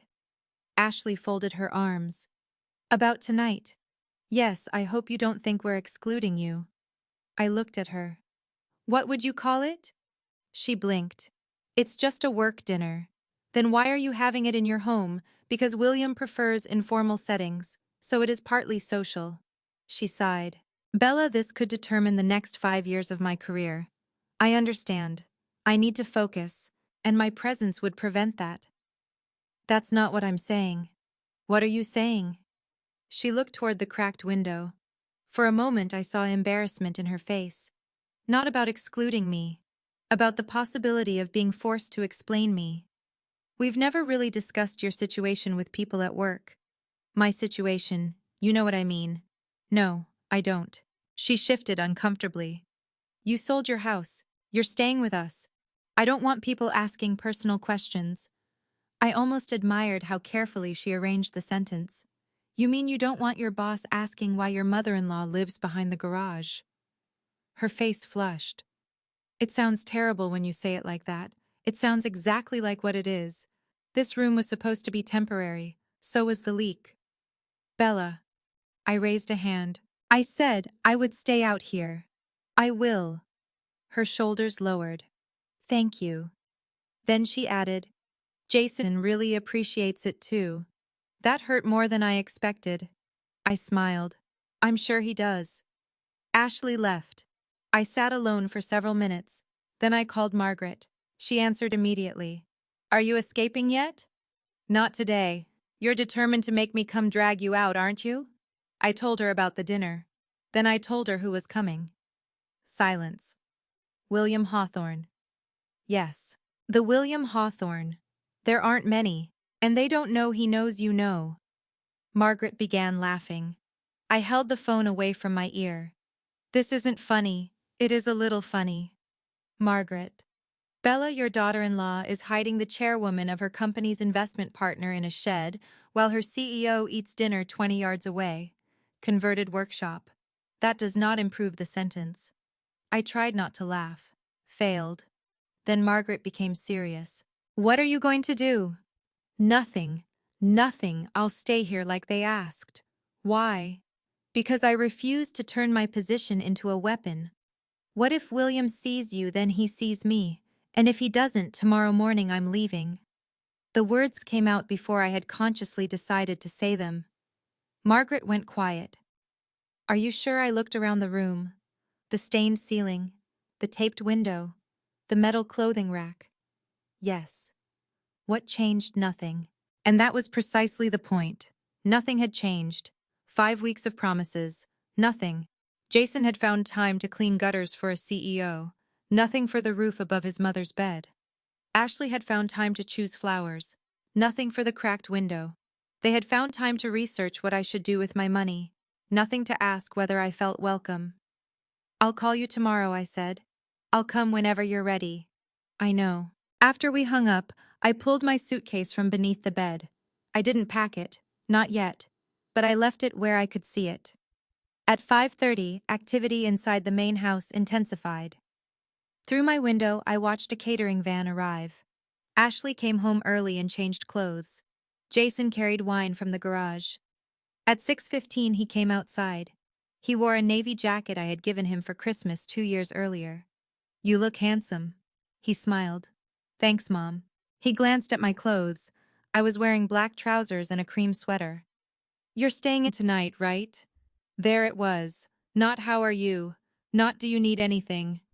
Confirmation. Yes, Jason. Great. He started to leave. Jason. He turned. Are you embarrassed by me? His face changed. What, you heard me? No. Then why do I need to disappear? You don't need to disappear. What would you call staying in a room behind the garage so your guests don't see me? Mom, don't do this tonight. I asked a simple question. This isn't about you. Then look at me and tell me you're not embarrassed. He opened his mouth. Nothing came out. That silence answered for him. I nodded. Enjoy your dinner. Mom. But I closed the door. I stood there with my hand on the knob. I had expected anger. Instead, I felt grief. Because somewhere between the house I had sold and the room where I now stood, my son had started seeing me through someone else's eyes. Not as the woman who raised him. Not as the woman who sat beside his hospital bed when he broke his arm at 11. Not as the woman who paid his college tuition. Not even as Bella. I had become something inconvenient. Something to explain. At 7, the first car arrived. Then another. I didn't look outside. I made tea. I opened a novel. I read the same paragraph 6 times. Laughter drifted faintly across the yard. At 7:20 rain began. I heard the first drop hit the bucket. Plink. I stared at the ceiling. You have excellent timing, I whispered. The rain strengthened. Soon the leak became steady. I moved the suitcase farther from the wall. Then water began pushing through the edge of the cracked window. I grabbed an old towel. While I was pressing it against the sill, I heard laughter from the patio. Someone had opened the glass doors. I recognized Jason's voice, then Ashley's, then another voice, deep, familiar. William. For a moment, 20 years disappeared. I remembered conference rooms, long negotiations, Thomas arguing with William about parking requirements, William teasing me for reading every footnote, and now that same man was standing inside my son's house while I was wiping rainwater from a broken window behind the garage. The absurdity almost made me laugh again. I stepped outside to empty the bucket. Rain had softened to a drizzle. Light from the main house spilled across the wet lawn. Through the glass doors I could see people standing near the dining room. Ashley was beside William. Jason was holding a drink. I lowered my eyes and walked toward the side drain. I emptied the bucket. When I turned back, I noticed movement inside. William was no longer facing the dining table. He was looking through the glass, directly at me. Even from across the yard, I saw his expression change. He took one step closer to the door. I froze. Ashley noticed where he was looking. She turned. Her face went pale. William said something I couldn't hear. Ashley immediately moved toward him. He opened the glass door. Rain-cooled air swept across the patio. Then William Hawthorne stepped outside. Ashley followed. Jason came behind her. William Ashley said quickly, "Is something wrong?" He didn't answer. His eyes remained on me. Ashley glanced from him to me. Then she gave the explanation she had probably rehearsed in her head. "That's Jason's mother. She's staying with us for a while." William looked at the bucket in my hand, then at the cracked window behind me, then at the sagging edge of the roof. His face hardened. He began walking across the wet grass. Ashley followed, visibly confused. Jason stayed near the patio for 2 seconds before hurrying after them. I didn't move. William stopped several feet away. For a moment, neither of us spoke. Then he looked at me as though he still couldn't believe what he was seeing. Chairwoman Carter. Behind him, Jason's glass slipped from his hand. It struck the patio stones and shattered. Ashley stopped breathing. William looked toward the broken room, then back at me. "What are you doing out here?" I looked past him. At my son, at my daughter-in-law, at the 2 people who had spent weeks assuming I had nowhere else to go. Then I looked back at William. That, I said quietly, is a very good question. For several seconds after William called me, "Chairwoman Carter," nobody moved. The only sound was rainwater dripping from the edge of the roof behind me. Jason's broken glass lay scattered across the patio stones.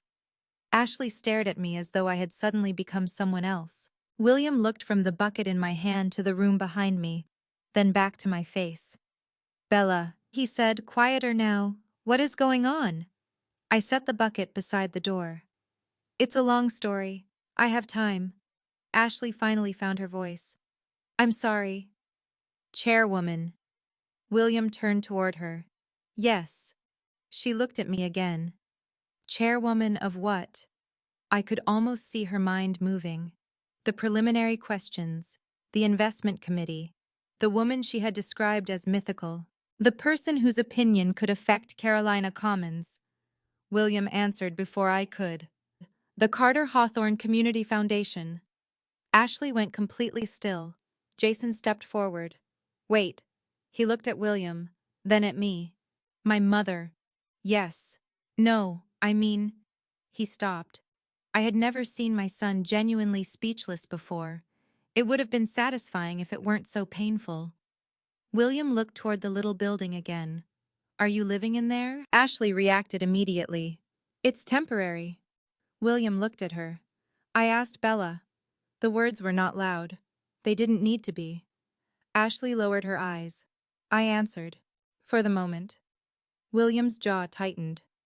"That used to be your workshop, didn't it, Jason?" Jason seemed startled that William knew his name. Yes. And now your mother is living in it.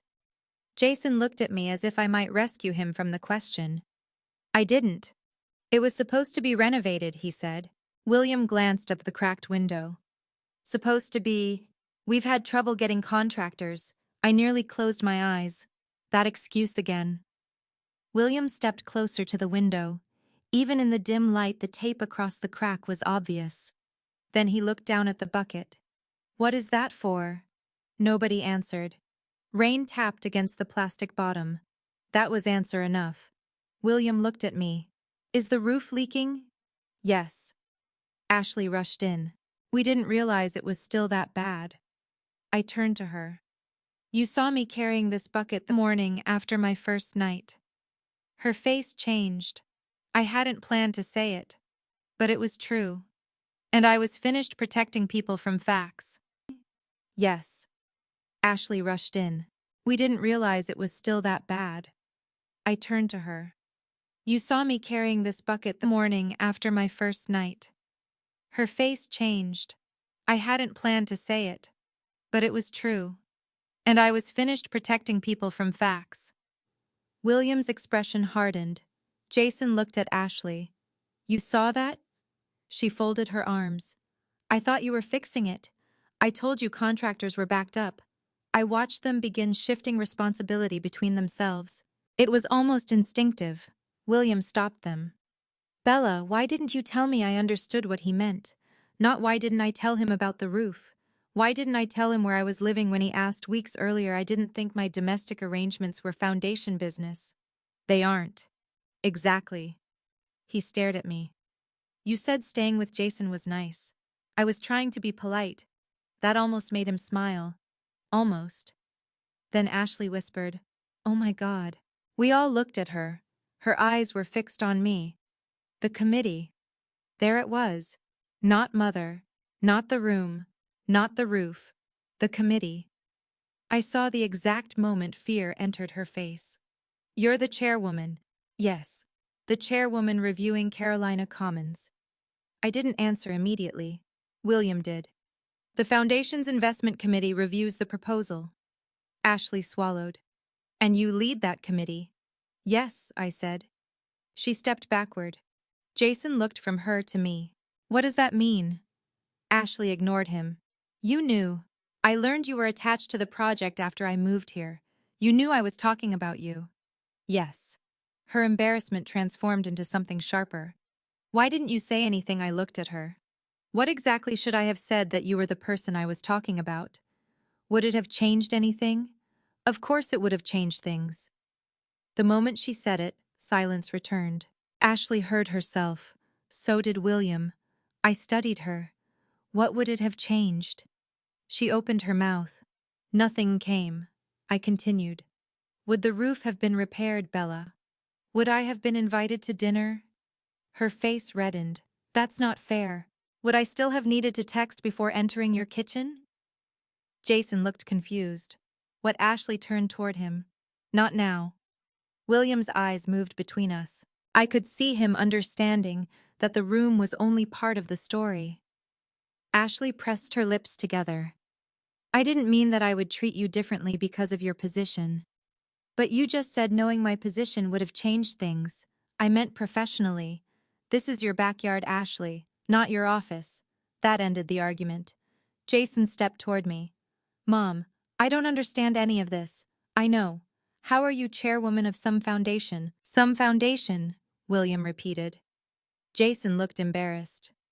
I didn't mean it like that. William glanced at me. I could tell he wanted to say more. I shook my head slightly. This conversation belonged to my family, not him. William understood. He had always been good at reading rooms, even broken ones. He turned toward Ashley. We should end dinner. Her face fell. William, please. We haven't even discussed. This is not the evening to discuss Carolina Commons. But the regional team, they'll understand. She looked terrified. Is this going to affect the project? I answered before William could. No. She turned to me. I continued.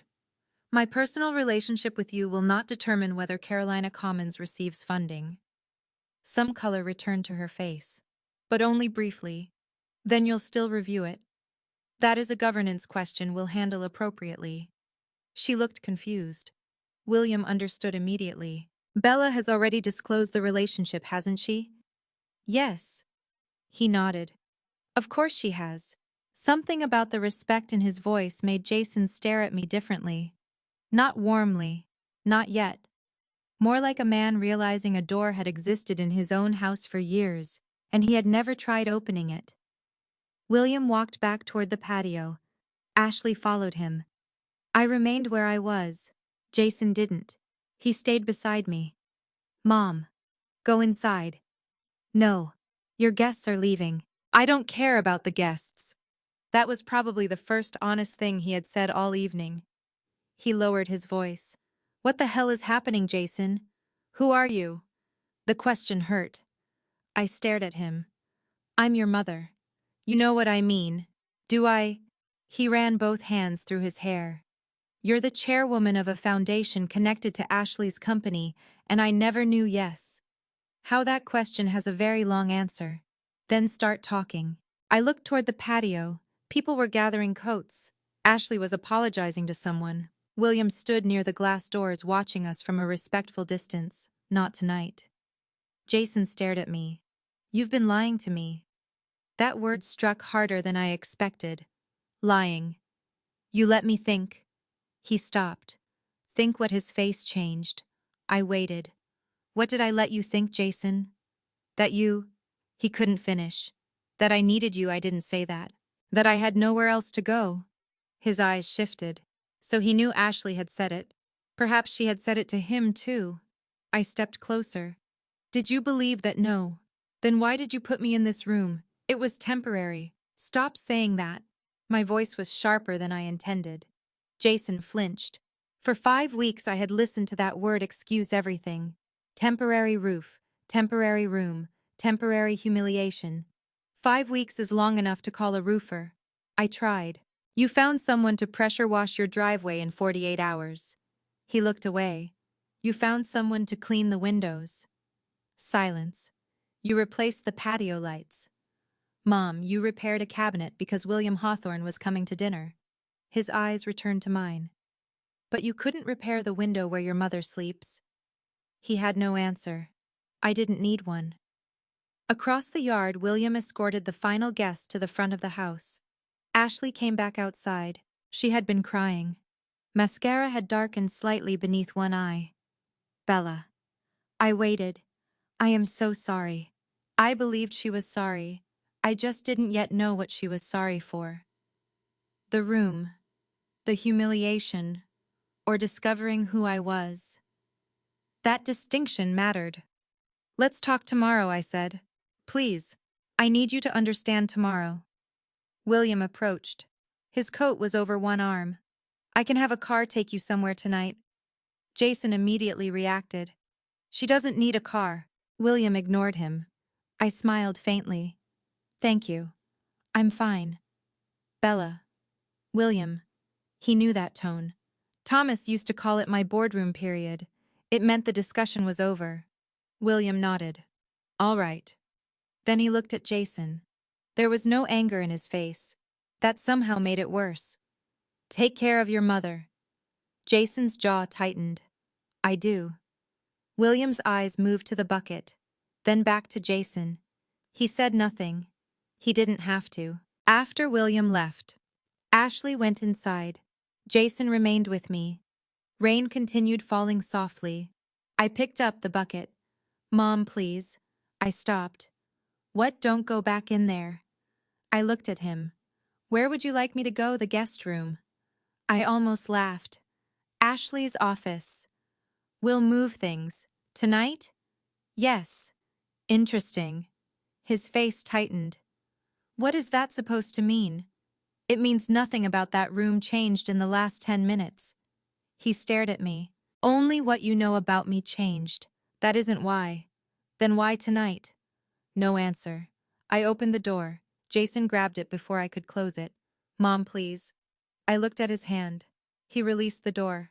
Tomorrow, I said. We'll talk tomorrow. I placed the bucket beneath the leak again. My suitcase was still beside the bed where I had left it that morning. I looked at it. Tomorrow. Yes, we would talk. But I already knew one thing Jason didn't. There was nothing he could say that would make me unpack that suitcase again. Jason was waiting for me in the kitchen at 7 the next morning. I knew because he had texted at 6:43. "Mom, please come inside when you're awake. We need to talk." For the first time since moving there, nobody asked me to announce myself before entering the main house. I almost found that funny. Almost. I dressed slowly, made the bed, and looked at the suitcase beside it. I had packed half my clothes before midnight. The rest would take 10 minutes. Then I picked up Thomas's blue mug and walked across the yard. The storm had passed. Morning sunlight reflected from puddles on the patio. Fragments from Jason's broken glass had already been swept away. Inside the house smelled like coffee. Jason sat at the kitchen table. Ashley sat across from him. Neither had slept much. "Morning," I said. Ashley stood. "Bella, can I get you coffee?" "No, thank you. You always have coffee. I've already had some." That seemed to disappoint her. It was strange how quickly ordinary hospitality appeared once my title did. I sat. Jason leaned forward. "Okay." He looked exhausted. "I need someone to explain what happened last night."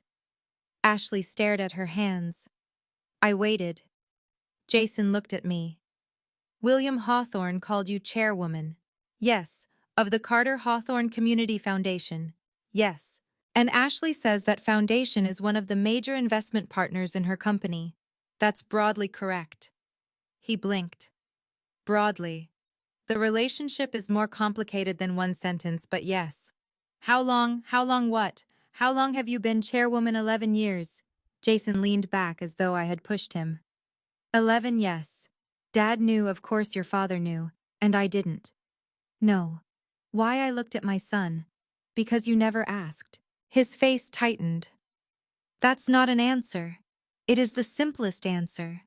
You don't just forget to mention something like this. I didn't forget. Then you hid it. I kept my professional affairs private. From your own son. You're 43 years old, Jason. You have your career. I have mine. He gave a short, disbelieving laugh. Your career, Mom. I thought you were retired. I am retired from most day-to-day work. You sit on some committee? Ashley looked up. Jason. What? Her voice was quiet. She doesn't sit on some committee. He turned toward her. Ashley swallowed. She chairs the investment committee connected to one of the most influential organizations we work with. Jason looked back at me. I could see him trying to fit that information around the version of me he had carried in his head. How much influence are we talking about? There it was. Not what do you do, not what have you built. How much influence? I folded my hands. Enough, Mom. No. What? We are not turning this conversation into another inventory of what I have.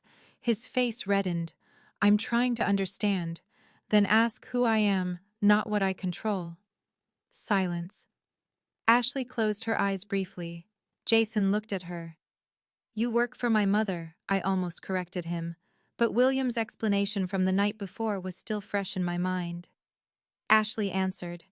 Not exactly. Then what exactly? Hawthorne Community Development is separate from the foundation. William is our CEO.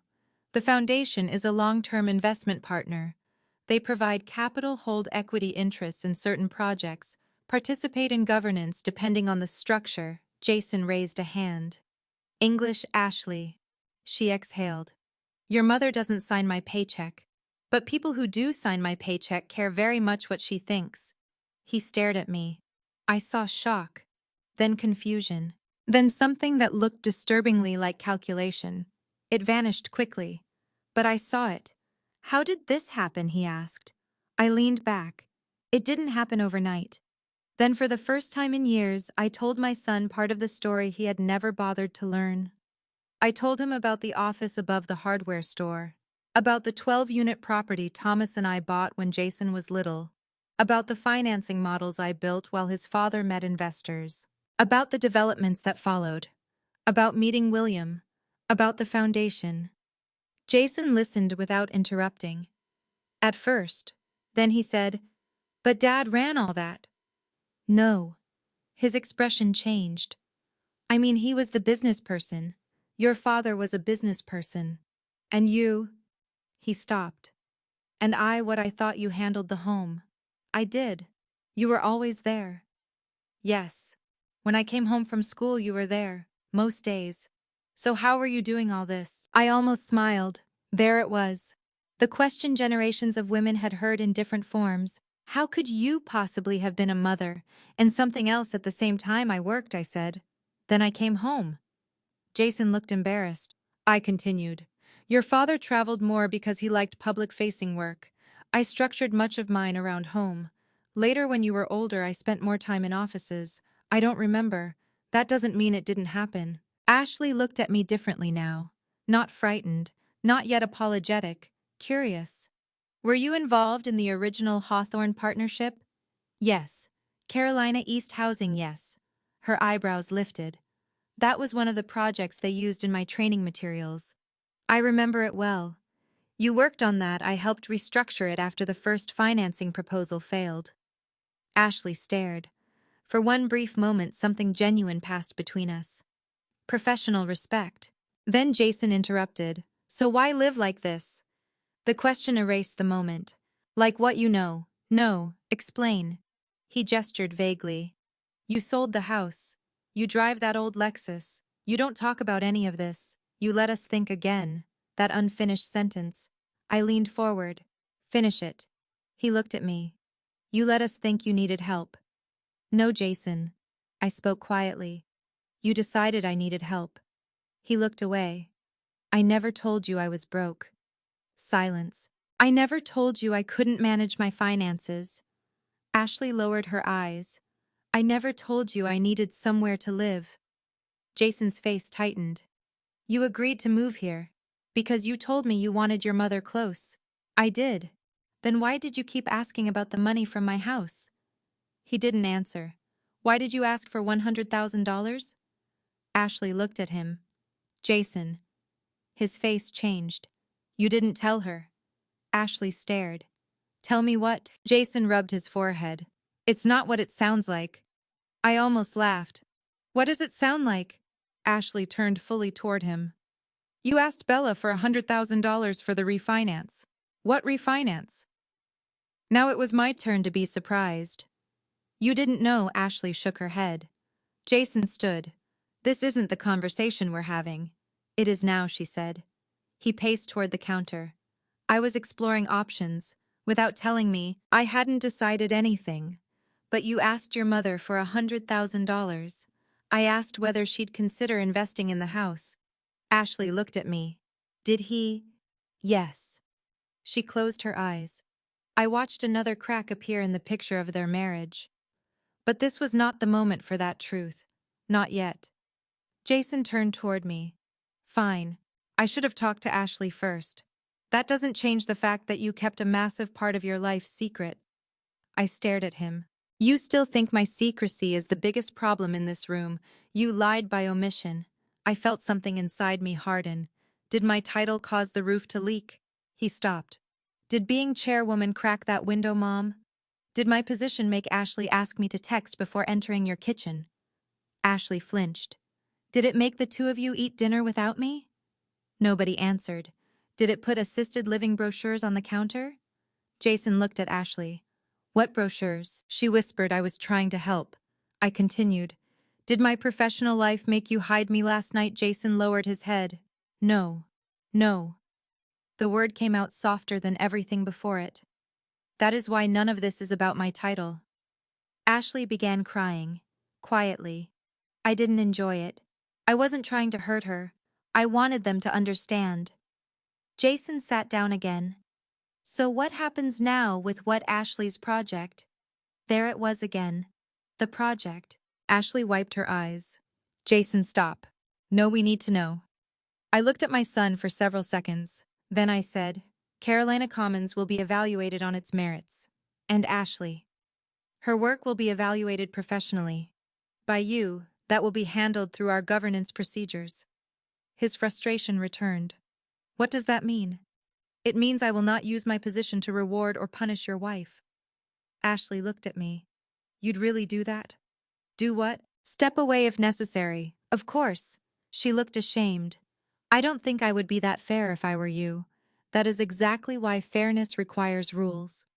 Jason leaned forward. Mom, please. I knew what was coming. Don't punish Ashley because of me. For a moment I could only stare at him. Then I understood something. He genuinely believed I might destroy her career because they had humiliated me. He believed power naturally existed to be used against people. Perhaps that was how he had begun thinking about my money too, as something available to whoever could reach it. I have no intention of punishing Ashley. His shoulders dropped. But Jason, yes, you need to understand something. I looked directly at him. William Hawthorne saw that room. Jason swallowed. He saw the bucket. Silence. He heard Ashley say knowing who I was would have changed things. Ashley covered her mouth. I cannot make him forget any of that. Jason looked frightened now. Not for me, for consequences. I stood. Mom, where are you going to finish packing? His face went pale. You're leaving. Yes, you can't leave like this. I looked at him. Why not? Because we're family. The words hurt more than I expected. I picked up Thomas's blue mug. Yes, Jason. We are. Then I walked toward the back door. Behind me he said, Why didn't you tell me who you were? I stopped. For several seconds I stared through the glass at the little room where I had spent 5 weeks. Then I turned. You never asked who I was. My voice stayed calm. You only asked what I had. Jason's face fell. This time he had no argument. I crossed the wet lawn alone. And as I opened the door to the broken room, I realized that for the first time since selling my house, I wasn't wondering where I belonged. I knew exactly where I did not. I had folded exactly 3 sweaters when Ashley knocked on the door. Not Jason. Ashley. I knew it was her because Jason knocked like he was delivering bad news. 2 hard taps. A pause, then another. Ashley knocked softly. Bella, I continued folding. Yes, can I come in? I considered saying no. Then I remembered something Thomas used to tell me whenever I was angry enough to stop listening. If you already know what you're going to say, Bella, you can afford to hear what the other person says first. Come in. Ashley opened the door. She had changed out of the dress she wore to dinner the night before. Her hair was tied back, and without makeup she looked younger. More tired, too. She closed the door and stared at my suitcase. You're really leaving? Yes. Today? Yes. She looked around. For perhaps the first time since I moved in, Ashley seemed to actually see the room, not the idea of it. The room, the ceiling stain, the cracked glass, the clothing rack, the old heater, the bucket. She walked toward the window and touched the tape across the pane. I didn't realize how bad this was. I kept folding. You did. She turned. I mean, I saw it, but you didn't look. That stopped her. I wasn't trying to be cruel. Sometimes truth simply sounded cruel when it had been avoided too long. Ashley sat in the chair. I'm sorry. I placed another sweater in the suitcase. I heard you. No, I mean really sorry. I looked at her. She took a breath. I treated you badly. Yes. I made you feel unwelcome. Yes. I shouldn't have asked you to stay out here last night. No. She looked down. I was embarrassed. I appreciated the honesty. Of me. She hesitated. Of the situation. That's not the same thing. No. She looked up. I was embarrassed of what William might think if he saw you living out here, but not embarrassed enough to change where I was living. Her eyes filled. No. That was probably the most honest answer she had given me. I sat on the edge of the bed. Why, Ashley? She rubbed her hands together. I don't know. I think you do. She stared at the floor. Then she said, Because I thought you were staying here because you needed us. There it was. I thought Jason was helping you. I thought you had sold your house because maintaining it had become too much. I thought you didn't have much money beyond the sale, and that made this acceptable no. But it made it easier. She nodded. Yes. I appreciated that answer even though it hurt. Ashley wiped her cheek. When William called you chairwoman, I felt like the floor disappeared. I noticed. And the first thing I thought about was Carolina Commons. I noticed that too. Her face tightened with shame. That's what I came to apologize for. I waited. I was standing there looking at the woman I'd treated like an inconvenience, and somehow I still managed to think about myself first. That was the first thing she had said that morning that gave me hope. Not because it excused anything. Because she had identified the problem without asking me to soften it. I've worked 15 years to get where I am, she continued. I've spent years trying to get into rooms where people assumed I didn't belong. Somewhere along the way, I started caring too much about who was important inside those rooms. I understood that more than she probably expected. Ambition could begin as survival and slowly become vanity if you weren't careful. I can't tell you whether you're ready to lead other people, I said. That isn't my decision. She nodded. But I can tell you something Thomas taught Jason when he was little. She waited. Character is how you behave when you think there is nothing to gain. Ashley closed her eyes. I failed that. Yes. I didn't say it gently. But I didn't say it angrily either. She nodded. Yes, I did. Then came the question I had been expecting. What happens to Carolina Commons? I almost sighed. Ashley saw it. No, wait. That's not why I came. But you need to know. Yes. Then I'll tell you. I closed the suitcase halfway. I will not participate in any vote where my relationship with you creates a conflict. Her eyebrows lifted. You'll recuse yourself, yes. But you're chairwoman. Which is precisely why rules matter. She stared at me. You would step away from the project, from any decision where my impartiality could reasonably be questioned. What if you think the project is good? That doesn't change the conflict. What if you think it's bad? Same answer. She sat very still. I continued. My responsibility is not to make sure you succeed or fail. My responsibility is to make sure the process is honest. Ashley looked toward the door. Does William know? He knows you're my daughter-in-law. Before last night, yes. Her head snapped toward me. You told him during a committee conversation. When after I discovered you were attached to Carolina Commons. She looked stunned. So you've already been handling this professionally? Yes, even while I was... She couldn't finish. Even then, her eyes filled again. Why? The question surprised me. Why what? Why didn't you use it? Use what your position? For revenge. She looked ashamed. Yes, I thought about that. Then I smiled sadly. Because power used to settle personal pain usually creates more pain. She said nothing.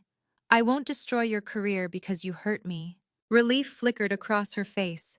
But that does not mean there will be no consequences. The relief vanished. What consequences not mine to decide? I looked toward the main house. William saw what he saw. Ashley lowered her eyes. I know.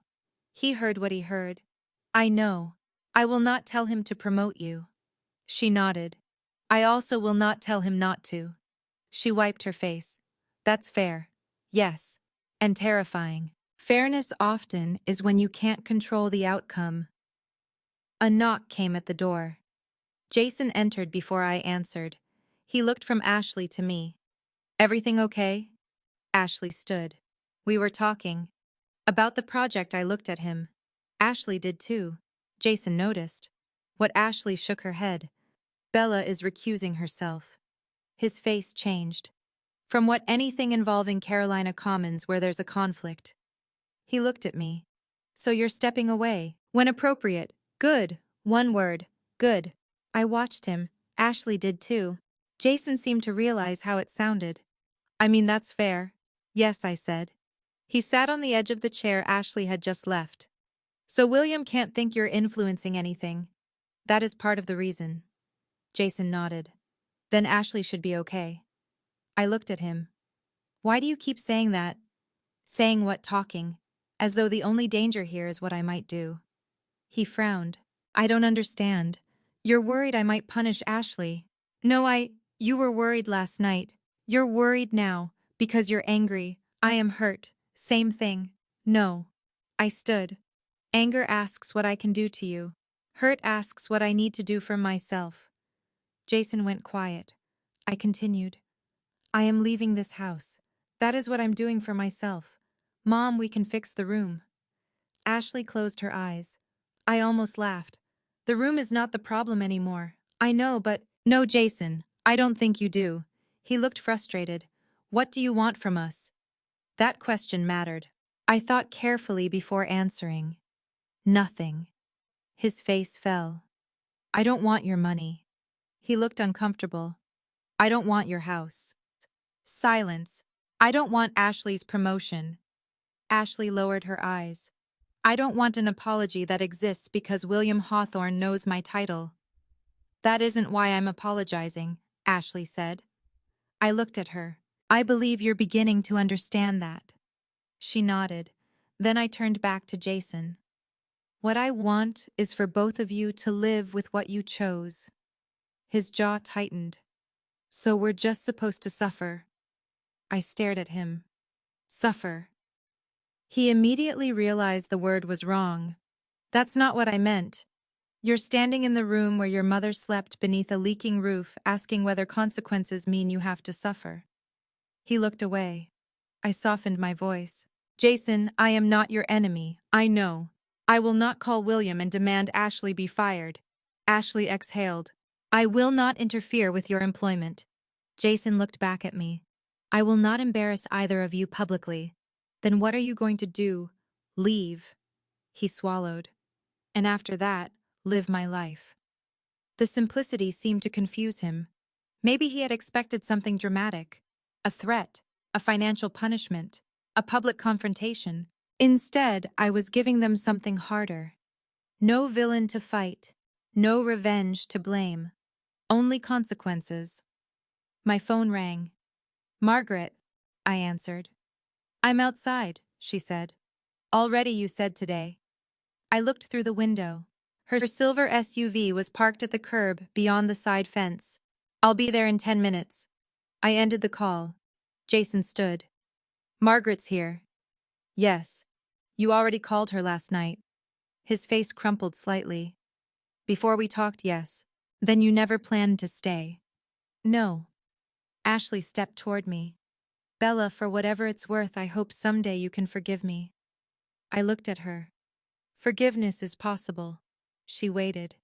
But forgiveness and trust are not the same thing. She nodded. I understand. I hope you will. Then I looked at Jason. He seemed almost relieved that the conversation was ending. But I wasn't finished. One more thing. What William's opinion of Ashley is his responsibility. Jason nodded. The Foundation's decision about Carolina Commons belongs to the appropriate committee. Another nod. And whatever happens next, neither of you will tell yourselves I caused it.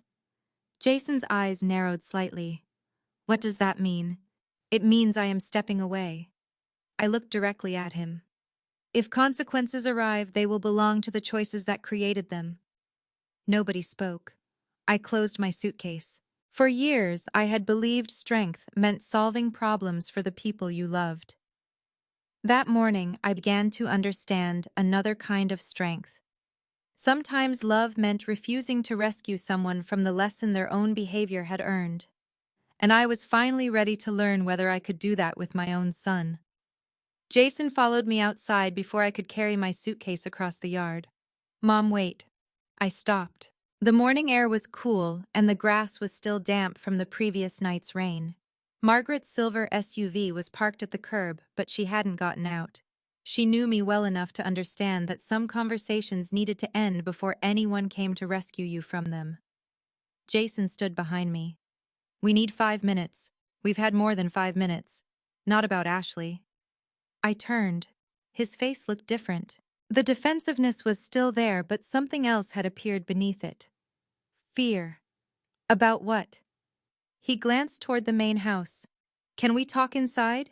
I looked at the broken room. No. Mom. If you have something to say, say it here. He stared at me. Then he sat on the low retaining wall beside the driveway. For several seconds he said nothing. I remained standing. Finally he whispered, We're in trouble. I had expected those words for weeks. Hearing them still hurt. How much trouble? Jason rubbed both hands over his face. More than Ashley knows. I set my suitcase down. What does that mean? He looked toward the house. That house isn't what you think. I think it's a house. You know what I mean. No, Jason. I have spent 5 weeks listening to people tell me I know what they mean. Use actual words. He nodded slowly. We refinanced 2 years ago. That isn't unusual. Then again last year. I waited. I took cash out. How much? He looked at the ground. A little over 140,000. I felt my stomach tighten. For what? An investment. What investment? A commercial equipment venture with 2 guys I knew through work. Knew one of them was a client. The other had distribution contacts. And it failed. How much did you lose?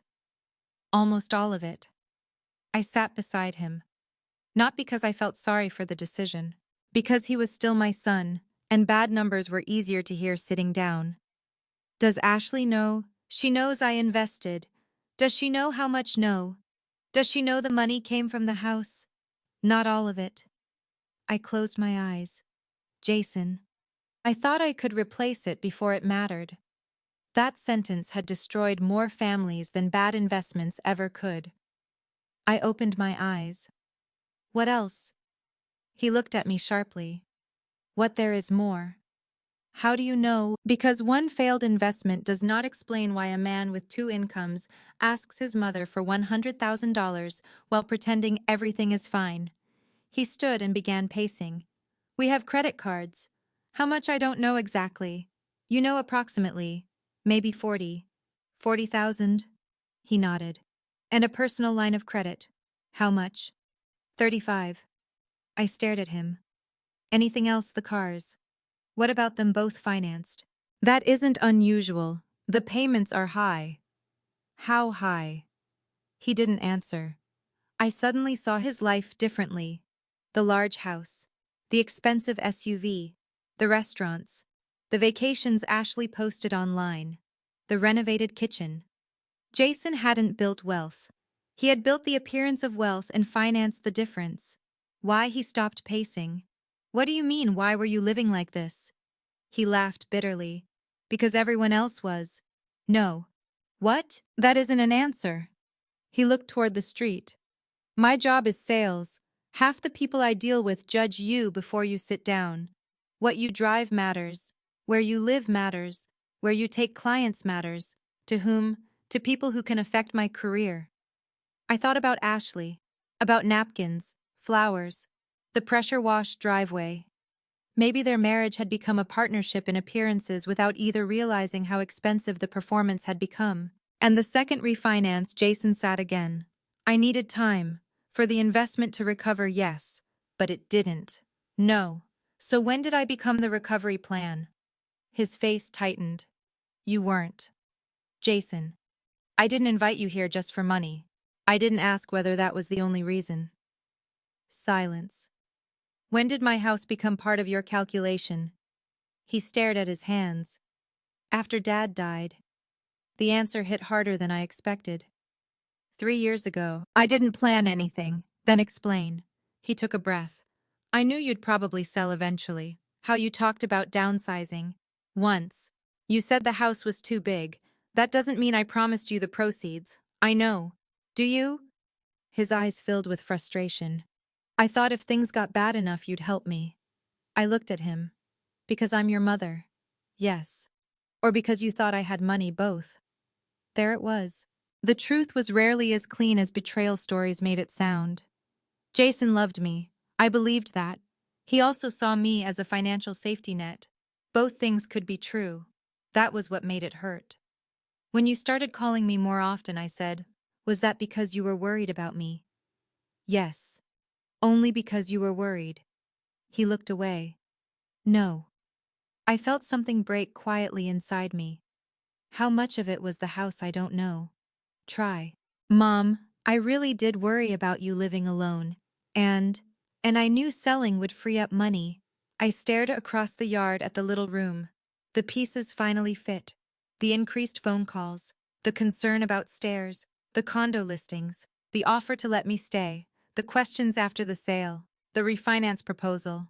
I had wanted an explanation that hurt less. Instead, I got one that was more complicated. You said I want my mother close. Jason closed his eyes. I did want you close, so you could take care of me, yes. And so my money would be close too. He didn't answer. Say it. His voice cracked. Yes. I looked away. For a while, neither of us spoke. Margaret remained in her car. A lawnmower started somewhere down the street. Ordinary life continued while mine rearranged itself. Jason wiped his face. I know how this sounds. It sounds like the truth. I didn't plan to steal from you. I never said you did. I would have paid you back. With what? He opened his mouth, then stopped. You wanted me to put $100,000 into a house already carrying debt you didn't disclose. I was going to put your name on it. On what equity? His face fell. I hadn't meant the question cruelly. It was simply financial reality. You didn't want an investor, Jason. You wanted rescue money. He looked down. Maybe. And you didn't even tell Ashley. I was trying to protect her. From what stress? No. You were protecting yourself from her reaction. He flinched. I continued. Those are different things. I know. Does she believe the house is financially secure? Yes. Does she know you asked me for money? She does now. That is not the same as knowing why. He looked toward the kitchen window. Ashley was standing there. The moment she realized we had seen her, she stepped away. Jason whispered, She's going to hate me. Maybe. He stared at me. You're not going to tell her I won't lie for you. His shoulders dropped. But this is your marriage. You will tell her. What if I can fix it first? There it was again, the same instinct. Hide the truth until the numbers improve. Jason, look at me. He did. You cannot repair dishonesty with better timing. His eyes filled. I screwed up. Yes. I thought I could handle it. Yes. I didn't know what else to do. You could have told the truth. I was ashamed. That word softened something in me. Not enough to change my decision. Enough to understand him. Shame was powerful. It could make intelligent people lie. It could make loving people manipulate. It could make a son turn his mother's home sale into a rescue plan rather than admit he was drowning. I touched his arm. I am sorry you're scared. His face crumpled. For 1 second he looked 12 years old. Can you help me? There it was. The question I had feared. Not because I couldn't help. Because I could. Writing a check would have been easy. Painfully easy. I could have erased the credit cards, covered the line of credit, reduced the mortgage, maybe even rescued the investment. And Jason would learn exactly the wrong lesson. What kind of help? He looked confused. Financial. No. The word was quiet. He stared at me. Mom. No. You don't even know what I'm asking. I know enough. You could fix this. I could pay for it. What's the difference? Everything. He stood. So you're just going to watch us lose the house. If the numbers require you to sell, then you may need to sell. His face hardened. You have the money. This isn't about whether I can afford it. Then what is it about you? He stared. You built a life you couldn't afford. His jaw tightened. You hid it from your wife. Silence. You expected money from me without telling me why. He looked away. If I erase all of that today, what happens the next time you're ashamed of a mistake? That isn't fair. It is exactly fair. He paced several steps away. So that's it. You teach me a lesson, no. I stood. Life is teaching you the lesson. I am simply refusing to interrupt. He looked at me with anger then. Real anger. It hurt. But I let him have it. After a moment I said, I will help you find a financial counselor. He laughed bitterly. A counselor? Yes. I need money. You need a plan. I need both. Then earn the money and follow the plan. He stared at me. You sound like Dad. Your father would have said it louder. Despite everything, Jason almost smiled. Then it disappeared. What if Ashley loses the promotion that has nothing to do with your debt? It has everything to do with it. And suddenly I understood. He had already counted it. Not just my money, Ashley's future salary too. You're counting money she hasn't earned yet. He said nothing. Jason. He sat down again. I thought if she made vice president we'd have room. I closed my eyes. He had built his financial survival around two future events. My money. His wife's promotion. Neither belonged to him. That's why this dinner mattered so much. Yes. And why you needed me hidden. His face changed. No. Partly. He couldn't deny it. I picked up my suitcase. Jason stood too. Where are you going, Margaret's? For how long until I decide where I want to live? Are you coming back? I looked at the broken room. Then at my son. To live, no. His face fell. I touched his cheek. I had done that when he was a little boy. The gesture felt almost unbearable now. I love you, Jason. He closed his eyes. But I will not finance the version of you that lies, because he's afraid of looking unsuccessful. A tear rolled down his cheek. I wiped it away. You need to become someone who can survive the truth. Then I carried my suitcase toward Margaret's car. She got out and opened the trunk without asking questions. Before I climbed into the passenger seat, I looked back. Jason was still standing beside the broken room.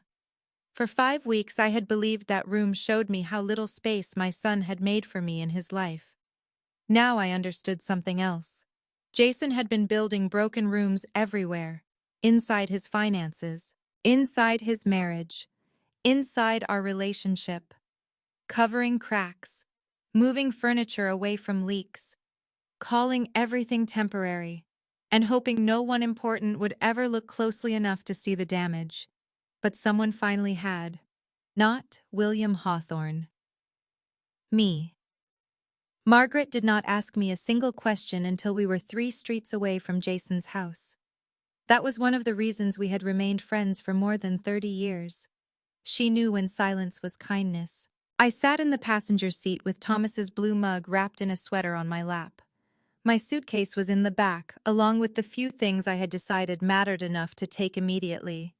Everything else could wait. Margaret turned on to the main road. You hungry number coffee, number want me to insult your son. I looked at her. Not yet. Good. I prepared several options. I laughed. Then without warning I began crying. Not the restrained tears I had allowed myself during those 5 weeks. I cried so hard I had to cover my face. Margaret said nothing. She simply drove. That made it worse. I feel stupid, I finally whispered. For what, believing him? She glanced at me. You believed your son loved you. He does. I know. That's what makes it worse. Margaret nodded. Yes. I looked out the window. If he had been completely cruel, this would be easier. But he wasn't. No. Jason had hugged me, called me, worried about my stares, asked whether I had eaten. He had also calculated what selling my house might make available to him. Love and selfishness had existed in the same man. That was harder to understand than simple villainy. I keep thinking about the first day, I said. When you moved in, he carried my suitcase. Margaret waited. He hugged me and said, "You're my mom." He meant it. I know. That was the problem. By the time we reached Margaret's house, I had stopped crying. She lived in a brick ranch-style home in a quiet neighborhood lined with mature trees. I had been there hundreds of times. That afternoon it looked like safety. She opened the guest bedroom door. Fresh sheets, a reading lamp, a vase with 2 yellow flowers from her garden, and no bucket. I stared at the ceiling. Margaret followed my eyes. Roof was inspected last year. I laughed. Show off. She put my suitcase on a chair. Stay as long as you want. Thank you. And before you say it, no, you are not inconveniencing me. I wasn't going to say that. You were thinking it. She knew me too well. I unpacked slowly. This time I put everything away. That mattered. At Jason's house, I had stopped unpacking after the first night. Some part of me had known before the rest of me caught up. Around 4 that afternoon, my phone rang. Ashley. I let it ring twice before answering. Hello, Bella. Her voice sounded fragile. Are you at Margaret's? Yes, Jason told me. I sat on the bed. He told you everything else, silence. Then yes. How much the refinancing, the investment, the cards, the line of credit. I closed my eyes. How are you? I don't know. Fair answer. I had no idea. I know. He let me think we were okay.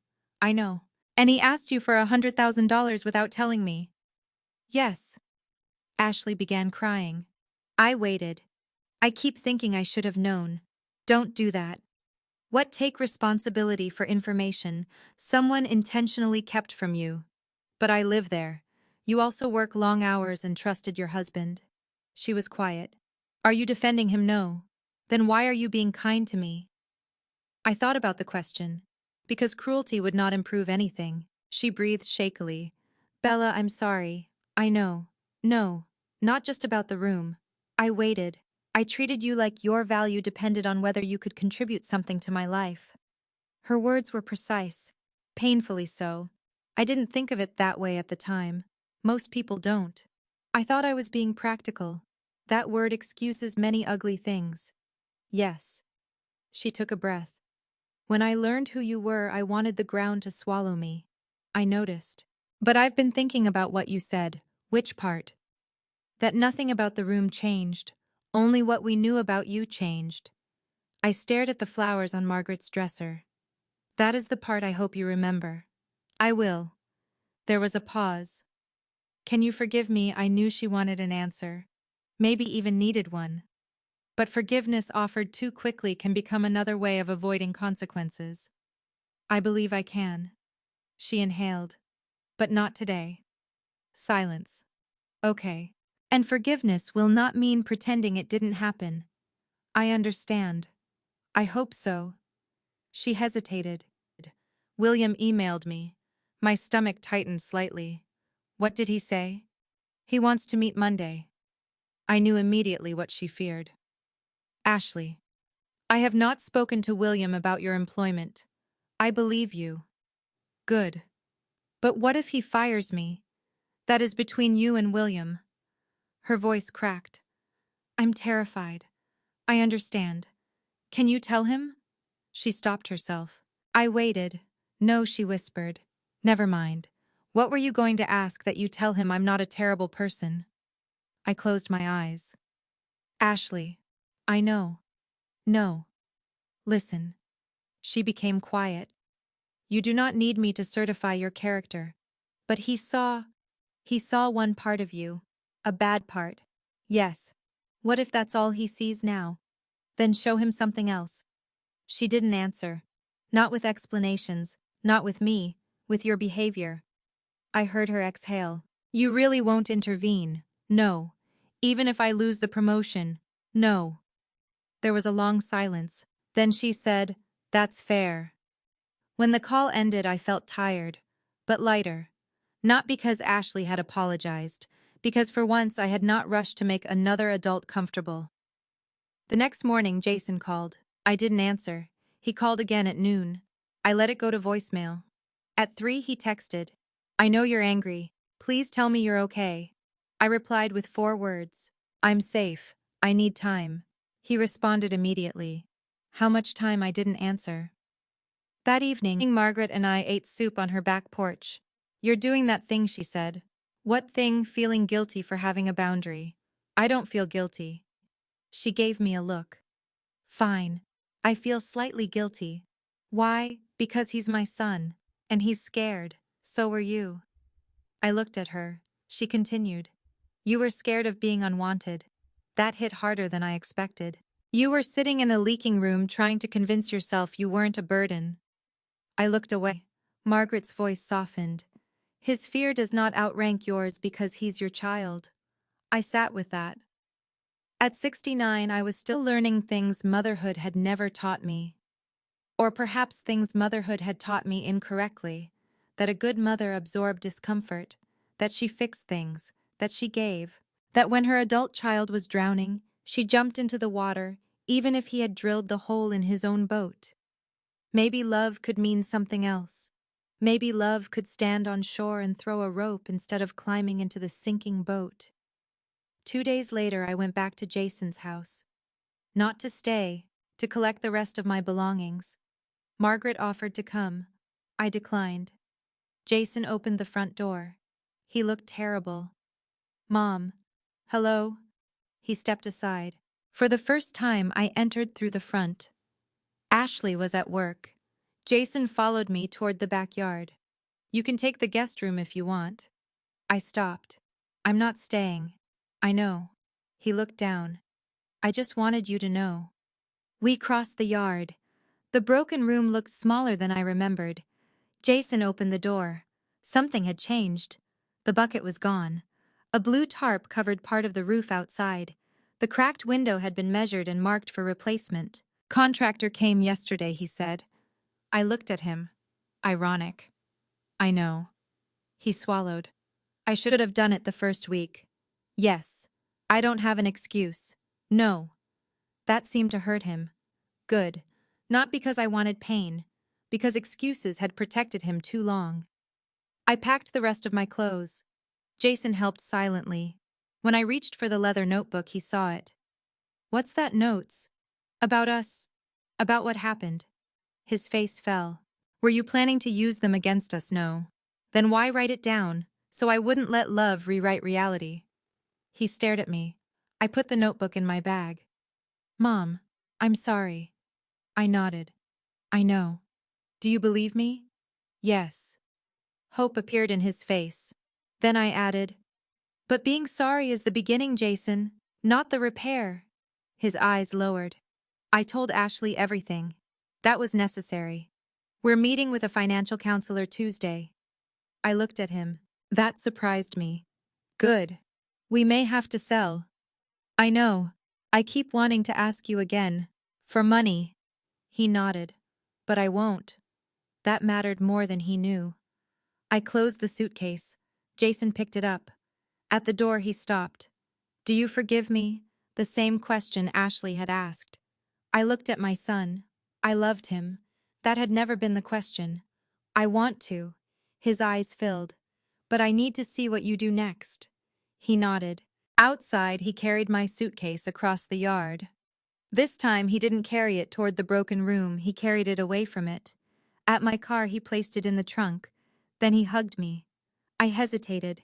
Only for a second. Then I hugged him back. I love you, Mom. I love you too. Does that mean we're okay? I pulled away. No.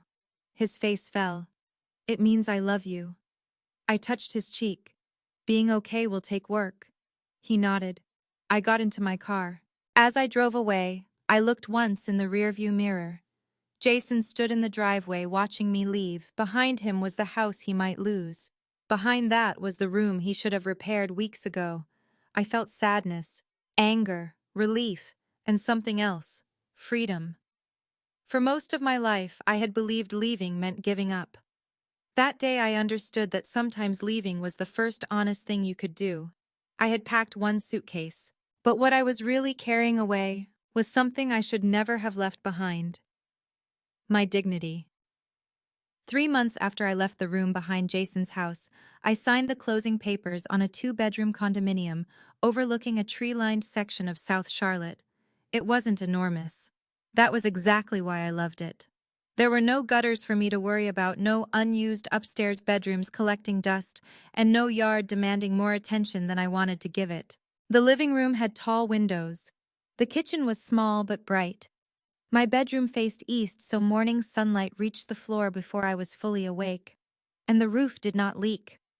Margaret inspected that personally. She stood in the middle of my new living room on moving day, looked at the ceiling, and announced, I approve.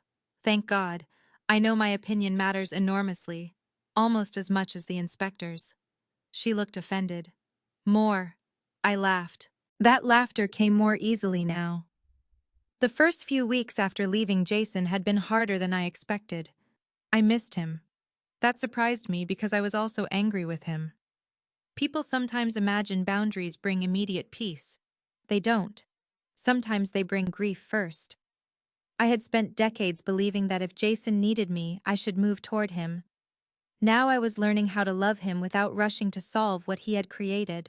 He and Ashley started meeting with a financial counselor. Jason sent me updates occasionally. Not numbers. I didn't ask for them. Just simple messages. We canceled 2 cards. We listed the SUV. We met with the mortgage company. Then 6 weeks after I left, he called. We're selling the house. I sat at my new kitchen counter. How do you feel about that? Like a failure. You're not a house. He was silent. What? You said you feel like a failure because you're selling a house. A house is an asset, Jason. Sometimes it's an asset you can afford. Sometimes it isn't. I thought you'd say I told you so. You already know what I told you. He gave a tired laugh. Fair. They listed the property. The sale wouldn't erase everything, but it would eliminate enough debt for them to rebuild. Jason sold his expensive SUV too. He bought a 4-year-old sedan. The first time I saw it, he seemed embarrassed. I walked around it slowly. What I'm checking whether it moves without luxury badges. He laughed despite himself. Apparently. Remarkable technology. That was the first moment between us that felt almost normal. Not healed. Normal. There was a difference. Ashley had her own consequences to face. 2 days after I moved into my condo, William called. I was standing among boxes. Do you have a minute for you perhaps too? Generous. His tone became serious. I met with Ashley. I stopped unpacking. William. I know. You're recused. I'm not calling about the project decision. Then why are you calling? Because I don't want you hearing something later and thinking your relationship influenced me. I sat. All right. Ashley will remain on Carolina Commons. I felt relief before I could stop myself. She does strong work, she does, but she will not be promoted this cycle. I closed my eyes. Is that because of what happened at Jason's house? Not because you're chairwoman. That wasn't my question. William paused. Partly because of what I observed. I said nothing. He continued. Leadership isn't only what someone does in a conference room. I agree. I watched her introduce her mother-in-law as though she were explaining an inconvenience. Then I realized where you were staying. William, let me finish. I waited. If you had been a retired school teacher with $500 in savings, my concern would be the same. That mattered. He continued. The issue isn't that Ashley treated a powerful woman badly. The issue is that she treated someone badly because she believed that person had no power. I stared at the boxes around me. That distinction matters. It matters enormously. What did you tell her? Exactly that. I could imagine Ashley sitting across from him. How did she respond? She didn't make excuses. That surprised me. She admitted she had become too focused on status. I smiled faintly. That sounds like progress. It is. Then give her the opportunity to prove it. I intend to. Good. William hesitated. You aren't asking me to reconsider the promotion. No. I didn't think you would. Then why ask because you're her mother-in-law? I laughed softly. Apparently that position has less authority than chairwoman. William laughed too. Then I became serious. Do what you would do if I didn't exist. I already did. Good. We ended the call. I didn't contact Ashley. That was important. Her professional consequences belonged to her. 3 days later she called me. I didn't get it. Her voice was calm. I knew immediately what she meant. I'm sorry. Are you? Yes. You could probably change it. I paused. So could William. She sighed. I'm sorry. That came out wrong. I know. He told me why. I waited. He said the problem wasn't that I disrespected the chairwoman. Her voice trembled slightly. He said the problem was who I thought I was disrespecting. I closed my eyes. He's right. I know. That answer mattered. I spent 15 years thinking leadership meant getting into the room where important people make decisions. Ashley took a breath. I never asked myself how I treated people I didn't think could get me into that room. There was no defense in her voice, no request that I reassure her. So I said, what are you going to do? Stay. At Hawthorne. Yes. Good. I considered leaving because I was embarrassed. I understand. But that would just be another way of running from it. I smiled. Yes. I told William I want to earn another opportunity. Then do that. You don't think I should quit. It isn't my career. She laughed quietly. I should have known you'd say that. Probably. Before hanging up, she said, Bella, yes, I'm sorry about the room. I know. I mean it differently now. I believed her. Not completely. Trust wasn't rebuilt by one conversation. But I believed she had begun. Jason's lesson took longer. The house sold near the end of the third month. He called me after closing. It's done. How are you? I hated handing over the keys. I understood that feeling. Where are you staying? We rented a townhouse. How big smaller? Good. He laughed. You don't even know how small. Do you have enough bedrooms too? Then you're fine. He went quiet. Mom. Yes, we could have kept the house if you'd helped. There it was, a final piece of resentment. I didn't become angry. I know. Silence. You could have written the check. Yes. That doesn't bother you. It hurts me that you had to sell. That's not what I asked. No, I thought carefully. It does not bother me that I refused to pay for choices you hid from your wife and expected me to rescue. He breathed out. I thought you'd feel guilty. I did. You did. Of course. He sounded surprised. Then why didn't you help? Because guilt is not always evidence that you're doing something wrong. Silence. Sometimes it's simply the feeling you get when you stop doing what people have grown accustomed to. Jason said nothing for a long time. Then he whispered, I'm sorry I put you in that room. I know. I've thought about it every day. Good. That sounds harsh. It isn't. I softened my voice. Some things should stay uncomfortable long enough to change us. He accepted that. A week later, Jason came to my condo carrying a small cardboard box. Inside was Thomas's blue mug. I had accidentally left it at Margaret's, and somehow it had ended up among things Jason collected from the old house. I thought you'd want this. I held it carefully. Thank you. He looked around my condo. This place suits you. I think so. You happy? Yes. He nodded. Then he said something I hadn't expected. The financial counselor asked me why I thought I needed that house. What did you say? That I wanted a good home. And he asked why a smaller home wouldn't have been good. I waited. Jason smiled sadly. I didn't have an answer. He sat at my kitchen table.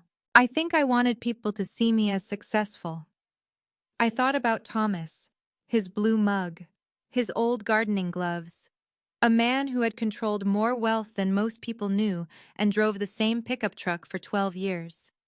Success that requires strangers to confirm it is exhausting, I said. Jason nodded. I know that now. Before he left, he hugged me. This time he didn't ask whether we were okay. That was progress too. After he left, I stood by the window and watched him drive away in his used sedan. No rescue check had been written. No career had been destroyed. No one had been publicly humiliated. Ashley still had her job. Jason still had a home. They simply had less than they had expected.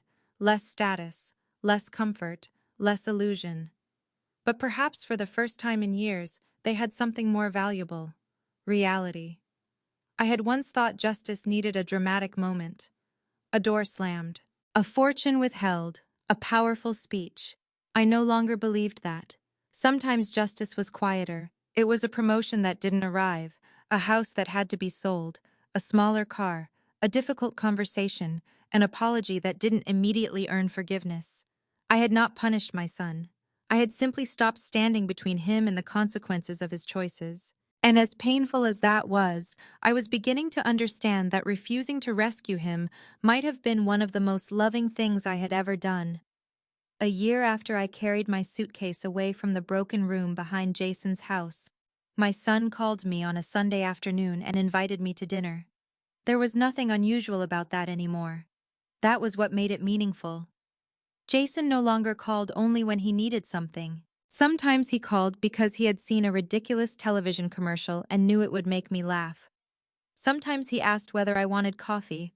Sometimes he simply said, "How was your day?" For the first few months, I distrusted those calls. I listened for the hidden request.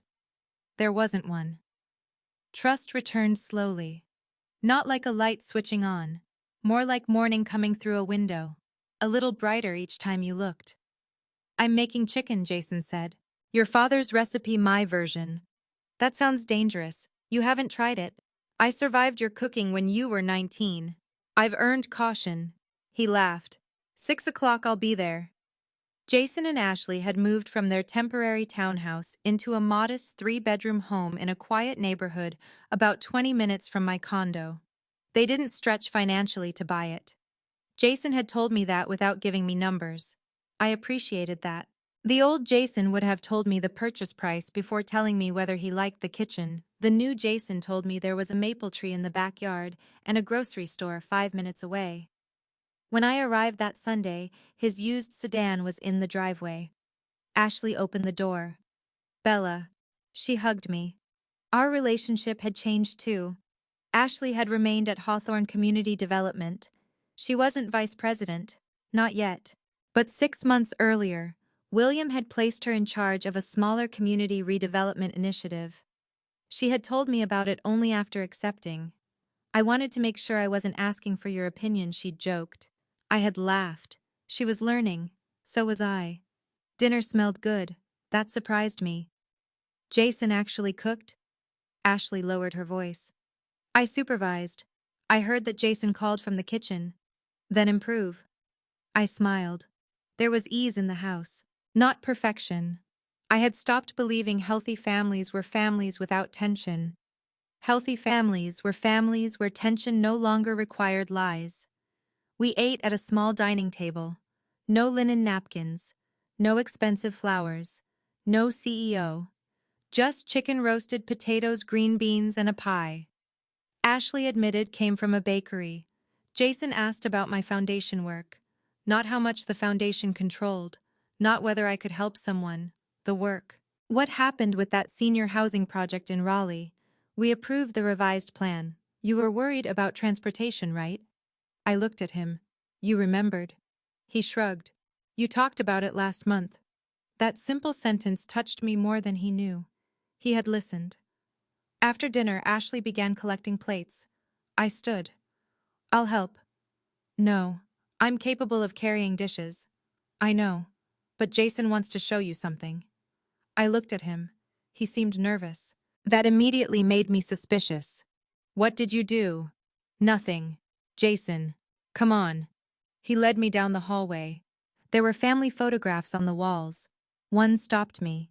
It was an old picture of Thomas and me at Jason's college graduation. Thomas had one arm around me. Jason stood between us wearing his cap and gown. I touched the frame. I haven't seen this in years. I found it in storage. You look terrified. I had student loans. You had almost no student loans. Exactly. Imagine if I'd known what was coming later. We both laughed. Then Jason stopped in front of a closed door. His hand rested on the knob. I want to explain before you see it. That sounds ominous. It isn't. He opened the door. I didn't understand at first. It was simply a bedroom. Not large, but warm. A queen-size bed stood against one wall with a blue quilt. There was a reading chair beside the window, a small bookcase, a lamp, fresh flowers on the dresser. The window overlooked the backyard. Everything was clean, finished, intentional. I stepped inside. Then I understood. My throat tightened. Jason. He stayed near the door. This isn't me asking you to move in. I turned toward him. Good. He laughed nervously. I knew I had to say that first. I ran my hand across the back of the chair. You did all this, Ashley helped. I looked toward the window.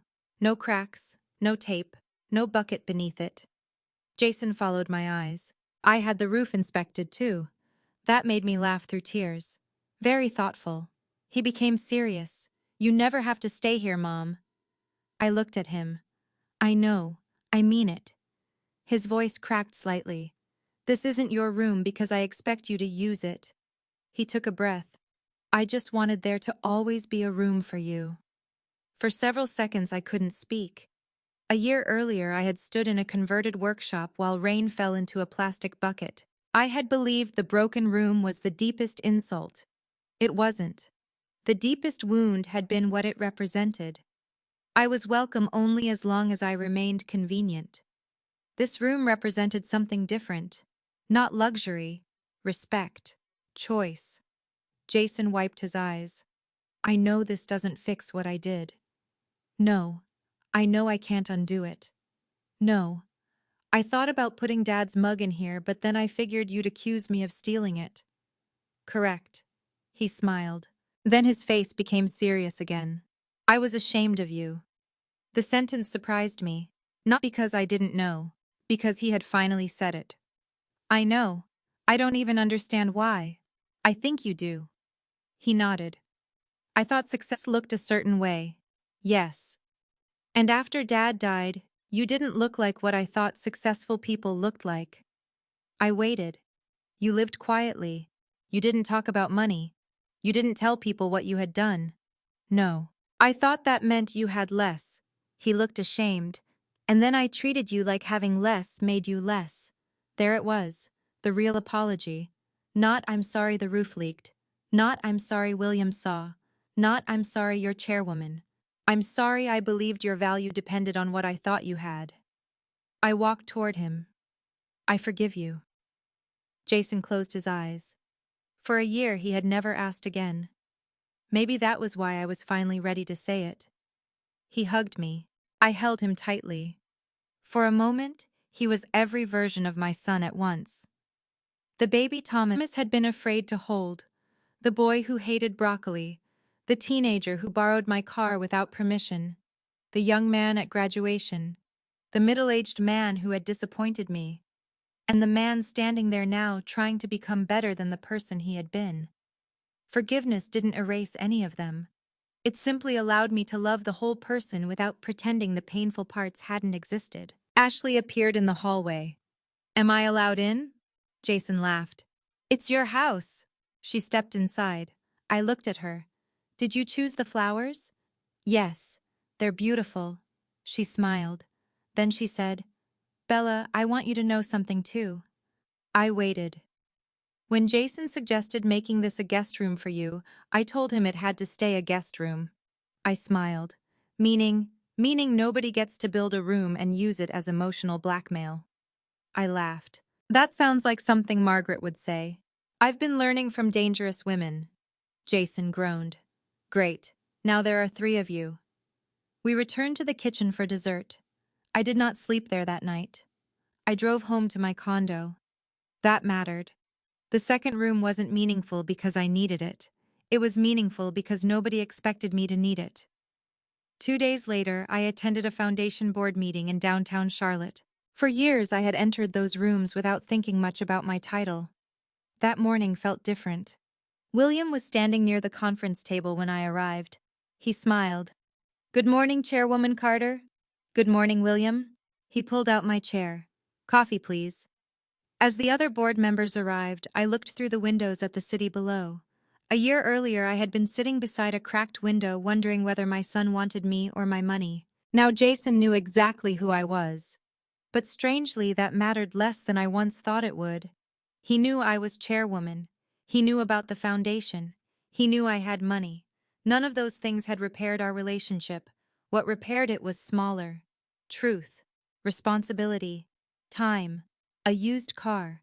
A sold house. A sincere apology. A room I was free not to use. William placed coffee beside me. You look happy. I am. Family. I smiled. Family. The meeting began. Documents opened. Numbers appeared on screens. People waited for me to speak. I looked around the table. There had been a time when I thought being respected in rooms like this proved something. Now I knew better. Titles were useful. Money was useful. Influence could do enormous good when handled carefully. But none of them determined a person's worth. I had been Bella Carter before I became Chairwoman Carter.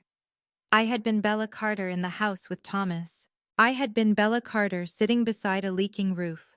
And I was Bella Carter now. The room had never decided my value. Neither had my son. The only mistake I had made was staying too long in a place where I felt I had to prove I deserved better. I opened the meeting folder. William looked toward me. Whenever you're ready, Chairwoman. I smiled. I'm ready. And for the first time in a very long time,